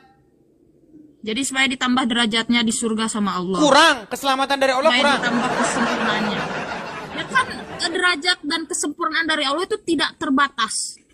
Jadi ya Gini udah, loh. itu konteks yang saya pahami. Jadi abang tidak Allahumma memaksa dan sholli memberi ala opini. Muhammad, betul. Ya Allah, berikanlah keselamatan atas Muhammad, betul. Bukan keselamatan, sholli itu rahmat, kasih sayang Allah selalu tercurah sama Nabi Muhammad. Iya, artinya kamu minta supaya Allah mencurahkan keselamatan kepada Muhammad. Rahmat Bukan dan keselamatan. keselamatannya, betul. Enggak, bukan keselamatan artinya, rahmat itu kasih Oke, sayang. oke lah, ya ikutilah maksud kamu, saya ikutilah. Artinya Oke. kamu meminta sama Allah supaya merahmati Muhammad, betul? Ya, menambah-nambah. Iya. Artinya itu menambah. Ya, kalau arti dari logatan itu, seperti Berarti itu. intinya kamu masih meminta-minta supaya Allah merahmati Muhammad. Iya, Kan kalau gitu. misalkan saya meminta-minta, menurut abang, ada sisi nggak logisnya nggak? Loh, katanya Muhammad sudah dirahmati. Tapi masih minta dirahmati lagi. Katanya Muhammad sudah ada di arsinya Allah. Masih. Tapi ini pertanyaan ledekan ya, gini. Banyak para pendebat muslim, polemikus muslim itu sering mengejek. Ini saya balikin. Teman-teman ya, silakan ini teman-teman direkam karena ini bagus ya. Nih, coba. Muhammad Nazir, Mbak Muhammad Nazir. Oke. Ya. Apakah Muhammad itu kekasihnya Allah? Ya, Siapa yang mencabut nyawa Muhammad? malaikat Israel atas perintah Allah. Oke, berarti Allah mencabut nyawa Muhammad. Secara tidak langsung. Oke, berarti Allah mencabut nyawa kekasihnya sendiri. Ya. Nah, perhatikan, nih, Oke. perhatikan. Ini kan Masih Muslim logis, sering masih ngeledekin logis. ini, sering ngeledekin. Siapa yang nyabut nyawa Maryam? Tuhan. Terus Yesus Tuhan, iya. Berarti Tuhan nyabut nyawa ibunya sendiri. Nah, ini saya balikin ke Muslim ya. Saya balikin ke Muslim. Nih, Terus. perhatikan. Perhatikan ya. Ya. Sabar. Ya saya sabar bang, saya nggak keserupan Iya. kok kayak yang bilang abang. Baik. abang bilang sebelumnya. Baik ya. Nih, perhatikan. Saya akan nih ya, tadi Anda mengatakan bagaimana? Apakah Muhammad kekasihnya Allah? Betul, sangat betul. Apakah Allah mencabut nyawa Muhammad? Secara tidak langsung. Berarti Allah mencabut nyawa kekasihnya sendiri. Betul. Betul, perhatikan ini. Perhatikan teman-teman. Ya, fakta pria bunuh kekasihnya sendiri. Nah, iya kan? Fakta ada kejadian pria bunuh kekasihnya sendiri. Terus apa toleransinya sama Allah? Loh, Mencabut nyawa Nabi Muhammad. Apa toleransinya? Loh, betul. Ini bunuh kekasihnya sendiri, benar nggak? Berarti Ya, dia terus apa terinspirasi hubungannya, dari Bang? siapa? Itu kan bahasanya membunuh, mencabut nyawa dan membunuh. Oke, itu sekarang jelas saya beda. tanya, siapa yang mencabut nyawa Muhammad? Malaikat Israel atas Allah izin bukan? Allah Subhanahu wa taala. Ya. Oke, berarti Allah mencabut nyawa kekasihnya sendiri, betul? Betul. Nah, lalu apa ini? Pria di Bogor bunuh kekasihnya sendiri, bener nggak? Coba abang bedakan. Pria ini bukan Tuhan, tidak punya hak untuk Makanya saya membunuh atau mencabut nyawa bilang, ya. seseorang. Tapi Ini kan, kalau Allah ini itu sebentar. dia berhak Dengar, mencabut banyak muslim-muslim nyawa yang hambanya. panas. Dengar, Nah, ya. benar kan? Dengar. Abang blunder nih, blunder. Bedakan Saudara-saudaraku antara sebangsa membunuh dan mencabut nyawa. setanah air, dengar. Saya Bedakan bikin begini antara karena membunuh apa? dan mencabut nyawa. Bedakan antara membunuh dan mencabut nyawa, Bang. Oke, Abang apakah memang itu benar tidak dong. mencabut Kalau nyawa gitu, namanya? enggak lah, itu membunuh, mencabut nyawa itu hanya hak prerogatif Tuhan. Karena ada yang dibunuh secara sengaja, tapi kalau nyawanya belum dicabut sama Tuhan, Ya, nggak jadi akan gini. mati. Banyak. Jadi gini, saya tahu, saya paham kok maksud kamu gini. Saya itu cuman mau membalik-balikkan keadaan bagaimana umat muslim tuh sering ngeledekin. Coba Ya. pergi ke komal-komalnya Saya umat paham. muslim. Kamu akui nggak? Kamu akui nggak? Apa? Kamu akui nggak Apa? bahwa di situ banyak muslim ngeledek-ngeledekin orang Kristen? Ya, tapi di Iya. Komal Abang juga banyak orang Kristen meledek Itu ajaran jawaban. Islam. Kami menjawab, merespon. Ketika Zuma bilang, apakah Yesus Tuhan? Ya, dia tanya sama Islam Kristen-Kristen yang awam. Ya. Ya. Apakah Abangnya sama. Maria ibunya Yesus? Ya. Siapa yang nyabut nyawa Maria? Ibunya apa Tuhan? Berarti anaknya nyabut nyawa ibunya. Betul? Betul nggak? Nah, saya balikin sekarang. Apakah Muhammad kekasihnya Allah? Ya, Apakah Allah mencabut nyawa Muhammad? ya. Nah, persis kejadian seperti di Bogor. Kekasihnya mencabut nyawa kekasihnya sendiri. Beda kolerasi. Kalau Nabi Muhammad itu hamba, wajar dicabut nyawa oleh Tuhannya. Tapi kalau Yesus itu kan dianggap Tuhan. Oke, Jadi saya masa jawab lagi. mencabut nyawa ibunya sendiri? Itu Baik, emang saya jawab beda lagi. kolerasi menurut saya. Tapi Baik, karena saya jawab. Abang Nih, saya jawab. menerima Apakah dengan Muhammad saya itu atau Rob? enggak. Apakah Muhammad itu Rob? Karena saya tahu konteks pertanyaan abang ini kemana, maka saya jawab bukan. Nah, Karena saya tahu kadang-kadang Rob, kadang-kadang bukan. kemana. Iya, Coba secara kaidah bahasa Muhammad itu Rob bukan? konteksnya. Secara kaidah Konteks, bahasa Muhammad itu Rob bukan? Tapi kan abang menolak terjemahan. Jadi saya Ya sudah, tidak nggak usah berani pakai mengatakan terjemahan. itu Rob Jangan kalau diterjemahin. Muhammad itu secara kaidah bahasa Rob bukan? Jangan diterjemahin, bukan. Ya, saya nggak terjemahin. Muhammad itu Rob bukan? Bukan. Bukan. Saya tahu pertanyaan abang ini mau kemana gitu terusnya. Saya Kadang-kadang tahu. Rob, Saya tahu. kadang-kadang bukan. Ada saklarnya. Jadi begitu ya, gini loh. Saya mau bilang begini. Banyak orang Kristen dan juga orang Islam tidak tahu apa itu Tuhan Yesus. Banyak orang nggak tahu. Kata Tuhan itu kan kata terjemahan bahasa Indonesia. Di dalam bahasa aslinya itu kurios. Title Tuhan untuk Yesus. Oke. Maksudnya itu Yesus itu Sang Mesias. The Messiah, Sang Mesias. Ya, itu keyakinan abang. Oke, Iya. saya nggak bisa. Iya, saya menghujat jelasin atau kamu tidak beda pendapat. tahu. Keyakinan abang. Jadi Oke. Yesus itu Tuhan bukan berarti Yesus itu Bapa di sorga. Tuhan di situ adalah Ya, sebuah title yang maksudnya merujuk kepada Sang Mesias. Mesias itu artinya apa? Mesias itu artinya. Mesias itu artinya seseorang yang dipilih, dilantik. Oke. Tapi Sang Mesias di sini maksudnya dia Jadi- itu akan menjadi wakil daripada Tuhan untuk memerintah di atas bumi sampai selama-lamanya. Oke, saya boleh nanya Menjadi nggak? raja di atas bumi sampai selama-lamanya. The Messiah, Sang Mesias atau Kristus bahasa Yunaninya. Oke.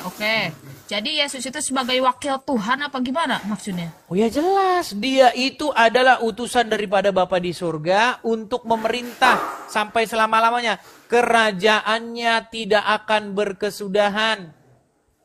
Oke. Yesus itu utusan. Jadi utusan atau Tuhan? Coba tegaskan. Oh ya utusan ya Utusan Tuhan, Bapa tapi di kata surga. Tuhan itu bukan berarti dia itu Bapa di surga. Tuhan itu title. Bahasa Arabnya Rob. Jadi beda eksistensi dong antara Ya Bapa jelas di surga dan beda. Yesus itu ada dua apa gimana? Ya jelas beda. Rob maksudnya, Rob itu artinya pemilik, pengatur, pengendali, Oke, benar.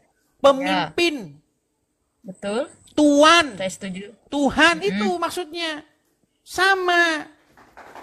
Bahasa Yunaninya kurios, bahasa Inggrisnya itu Lord. Jika ada negara, ada pemerintahan, ada rakyat, maka kepalanya itu dipanggil sebagai Lord atau Rob bahasa Arabnya atau kurios bahasa Yunaninya, yang artinya yang kepada dia kita menaklukkan diri.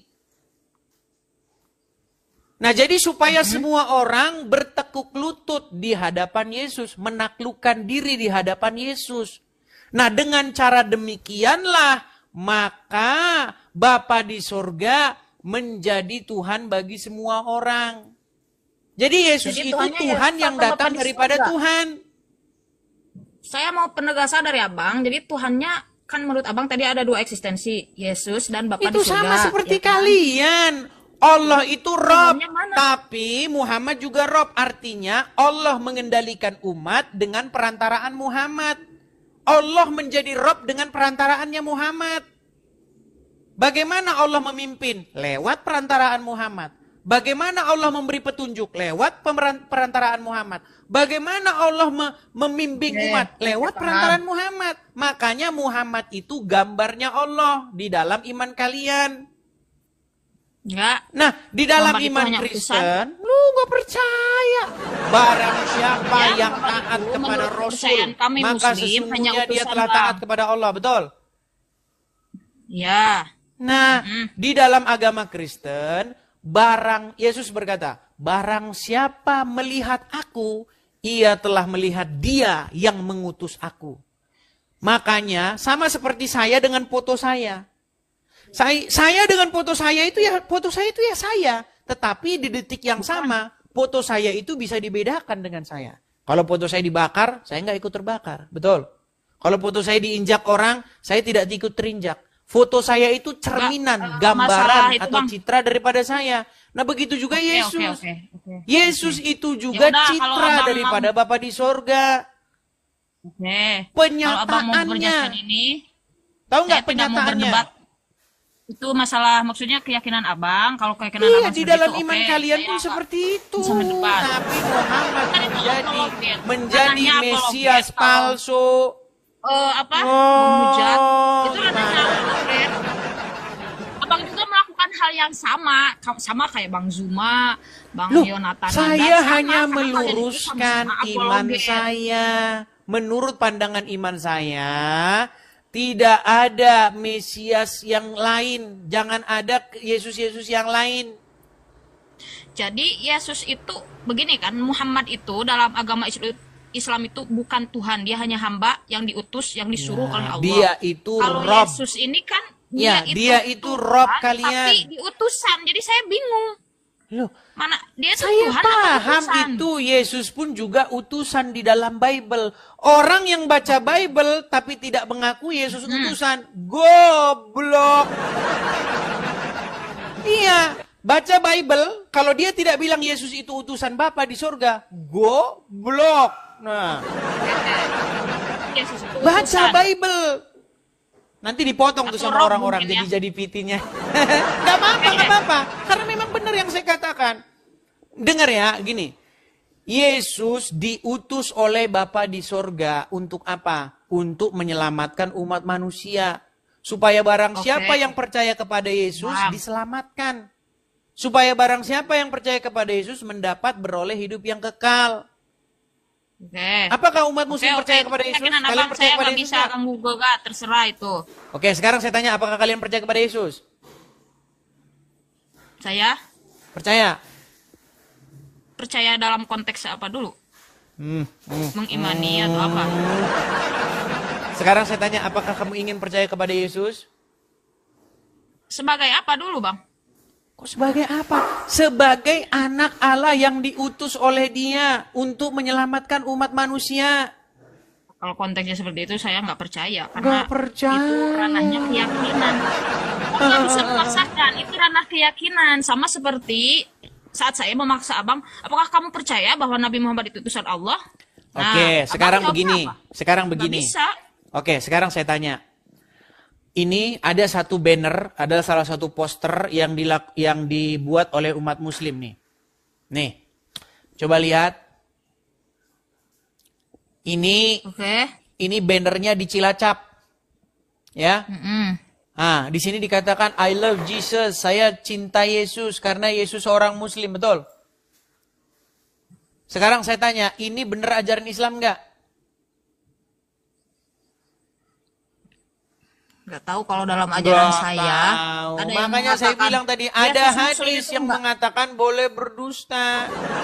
Kalau linglung bingung bolong saja. Dan itu cuman banner, bukan hadis Nabi atau Al-Quran atau apa. Oke, Jadi, sekarang saya tanya, di dalam saya Al-Quran menemukan ada hadis Yesus Nabi nggak? yang mengatakan Yesus itu adalah Muslim. Baik, Ya, sekarang saya tanya, di dalam Al-Quran ada Yesus nggak? setahu saya enggak. Iya, harusnya nggak ada. Tapi umat muslim lah yang mengatakan, mengaku-aku bahwa Isa itu Yesus, benar?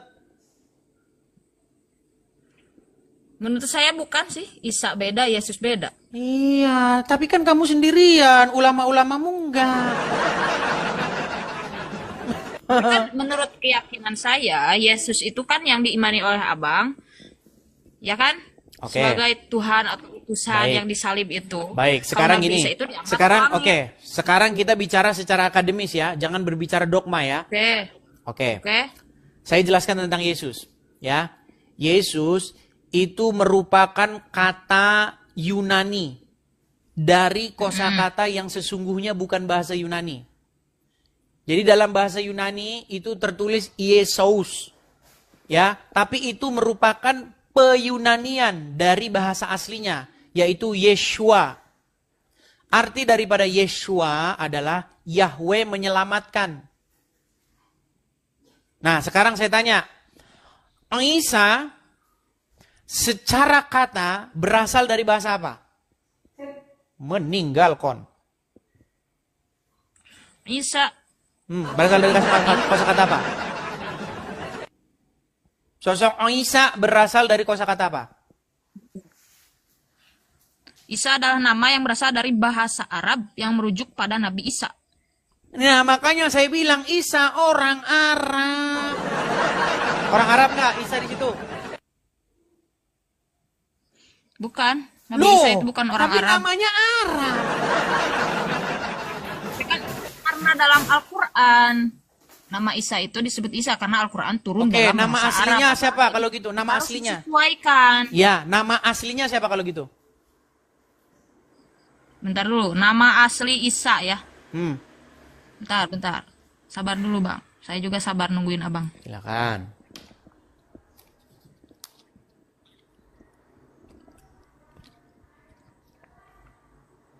Nama Ayo. asli Isa Al-Masih dalam bahasa Ibrani adalah Yesua. No! Berarti siapa di situ? Yesua. Yeshua. Nah, makanya kita itu harus kembalikan sosok itu ke dalam bahasa aslinya dan pengajaran aslinya bagaimana. Makanya Yeshua yang sudah diserinso jadi orang Arab, ngajarin orang Arab cium-cium batu. Ketika Yesus dipalsukan jadi Isa, jadi nabi orang Arab, ngajarin orang jadi seperti Muhammad. Makanya kembali kepada Yesus yang benar. Kalau sosok Isa berkata, sesungguhnya aku hanyalah hamba Allah, jadi sembahlah Allah. Karena Isa sudah dirinso jadi orang Arab. Udah digosok, udah jadi rinso dia, udah ini. Kusur. Jadilah kamu versi orang Arab. Saya Semua orang sembah Allah. orang Arab kan, beliau itu berdakwah Oke, ke sekarang gini. Bani Israel. Pakai logika ya, pakai logika. Gini. Isa Saya dari berbahasa tadi apa? pakai logika. Isa berbahasa apa? Nabi Isa berbahasa apa? Tadi kan nama aslinya Memakai bahasa Yeshua, apa? betul? Yeshua Hamasia, betul? Nah, Hamasia itu title-nya, nama aslinya itu Yeshua aja. Hamasia itu adalah title yang disematkan kepadanya karena mereka percaya, karena kami percaya bahwa dia itu Hamasia, sang Mesias itu yang dinanti-nantikan. Nah, dia berbahasa apa? berbahasa kalau di sini Wikipedia bahasa Indonesia, Nabi Isa berbahasa Aram. Baik, Yesus berbahasa Aram. Nah, di dalam bahasa Aram tidak pernah ada kata Allah. Bagaimana dia menyuruh menyembah Allah sementara kosakata Allah saja nggak ada? Itu sama saja, kosakata Allah sama itu saja kamu dari bahasa percaya Arab. Dari bahasa ada orang Korea, ya, ada orang Korea berbahasa Korea, mari kita makan empe-empe. Dari mana? Ada orang Korea bahasanya empe-empe gimana? Empe-empe itu cuma bahasa kita, orang Indonesia. Mana ada orang Korea bahasanya empe-empe? Empe-empe kalau dibilang asalnya dari Korea, bikinan asli orang Korea namanya dusta yang nyata. Nah, makanya saya Allah bilang, itu makanya berasal saya bilang dari gini. bahasa Arab. Coba sekarang saya tanya, kalau Dari Isa lafaz berbahasa Arab. Aram, bagaimanakah Aram. logikanya dia menyuruh menyembah Allah? Gimana? Seandainya Isa itu adalah orang Aram, orang Yahudi yang berbahasa Aram. Bahasa Aram itu bahasa Syria, bahasa Aramaik. Bagaimana dia menyuruh menyembah Allah? Sementara Allah tidak ada dalam kamus bahasa Aram.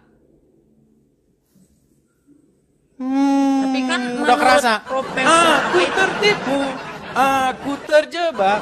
bahasa Arab Oleh dan bahasa Arab itu muslihatmu. satu rumpun, sama kayak bahasa Melayu dan bahasa Indonesia, jadi nggak beda jauh.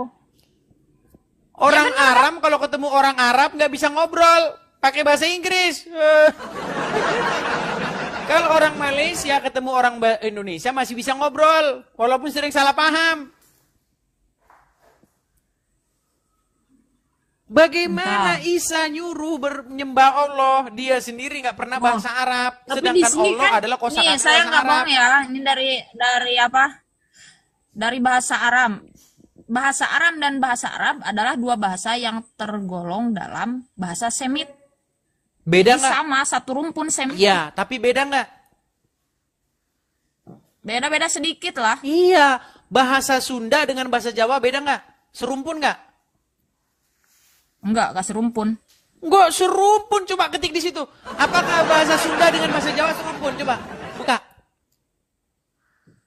Ya berarti itu nggak serumpun berarti. Buset, bahasa Jawa dengan bahasa Sunda itu serumpun. Kalau orang Jawa bilang monggo, orang Sunda bilang mangga.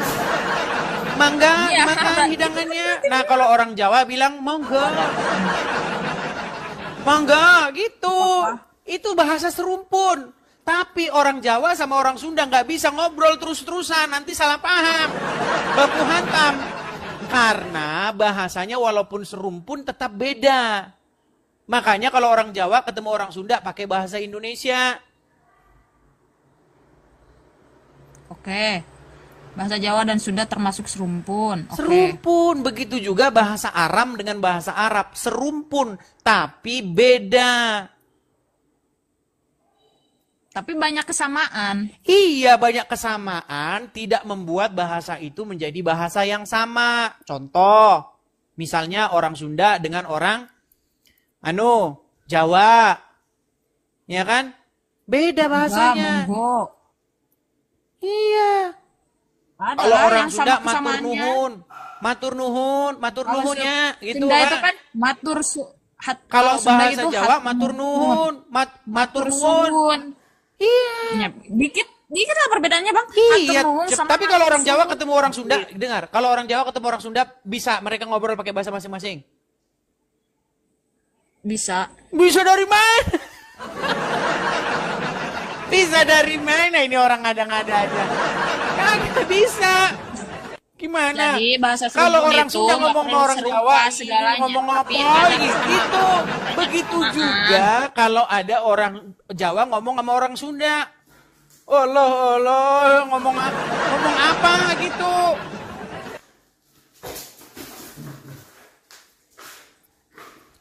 Jadi belajar lagi lah ya, oke?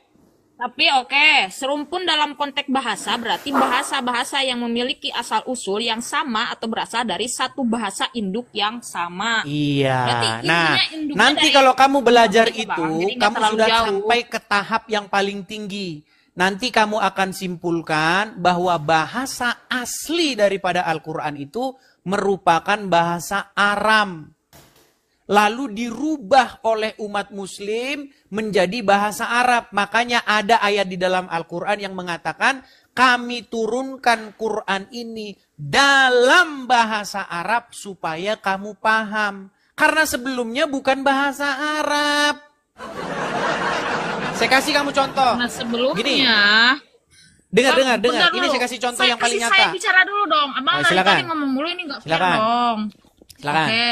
Karena kitab yang Allah turunkan itu tergantung diturunkannya di mana. Dikarenakan Nabi Muhammad diturunkan di Arab, maka ya bahasanya bahasa Arab. Masa mau bahasa Korea Ya. kan nggak nyambung. Kenapa harus dikasih tahu dalam bahasa Arab? Apa maksudnya?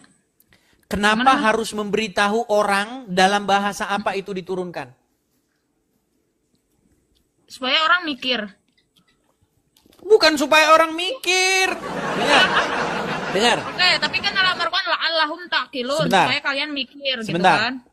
Supaya kamu memahaminya. Kenapa Dengar. Al-Quran Coba dengar diturunkan ya. dalam bahasa Arab. Sekarang Harus kita mikir, pergi ke toko ini berasal buku. dari bahasa mana awalnya, induknya Oke. bagaimana, kosakatanya bagaimana, rumitnya bagaimana, jumlah kosakatanya berapa juta, kenapa dipilih bahasa Arab. Nah, mikir, kenapa ya Sudah? Allah milih bahasa Arab? Gitu. Sudah? Sudah? Sudah. Oke. Mm-mm. Sekarang kalau kita pergi ke toko buku, Mm-mm. di situ ada tulisan Al-Quran dalam bahasa Indonesia atau Tafsir Ibnu Katsir dalam bahasa Indonesia. Kenapa ada kosakata dalam bahasa Indonesia? Maksudnya gimana sih? Ada terjemahannya apa gimana? Pelan-pelan. Ini memang muslim ini agak sedikit leleh. Pelan-pelan ya, pelan-pelan. Kita Pelan-pelan, pergi ke toko terserah. buku. Mm-mm. Di toko Nggak buku boleh ada ketemu. tulisan Kitab Ibnu Katsir dalam bahasa Indonesia. Coba, Ya. kenapa ada tulisan dalam bahasa Indonesia? Ada Berarti itu kosakata diterjemahkan. pemberitahuan dalam bahasa Indonesia, kenapa? Kenapa ada pemberitahuan bahwa ya Kitab karena itu ada dalam bahasa versi Indonesia. aslinya dalam bahasa selain Indonesia. Nah, karena bahasa aslinya bukan bahasa Indonesia, makanya dikasih tahu dalam bahasa Indonesia karena sudah diterjemahkan. Nah, kosakata atau pemberitahuan bahwa buku ini dalam bahasa ini itu hanya ada di dalam sebuah penerjemahan buku. Contoh, Laskar Pelangi dalam bahasa Inggris. Harry Potter dalam bahasa Indonesia. Karena sumbernya itu sudah beda bahasa. Makanya kita tidak akan pernah menemukan novel Laskar Pelangi dalam bahasa Indonesia. Laskar Pelangi dalam bahasa Indonesia? Bukannya Laskar Pelangi memang bahasa Indonesia? Ah, kabur kan dia? Dia setelah nangkep kabur dia.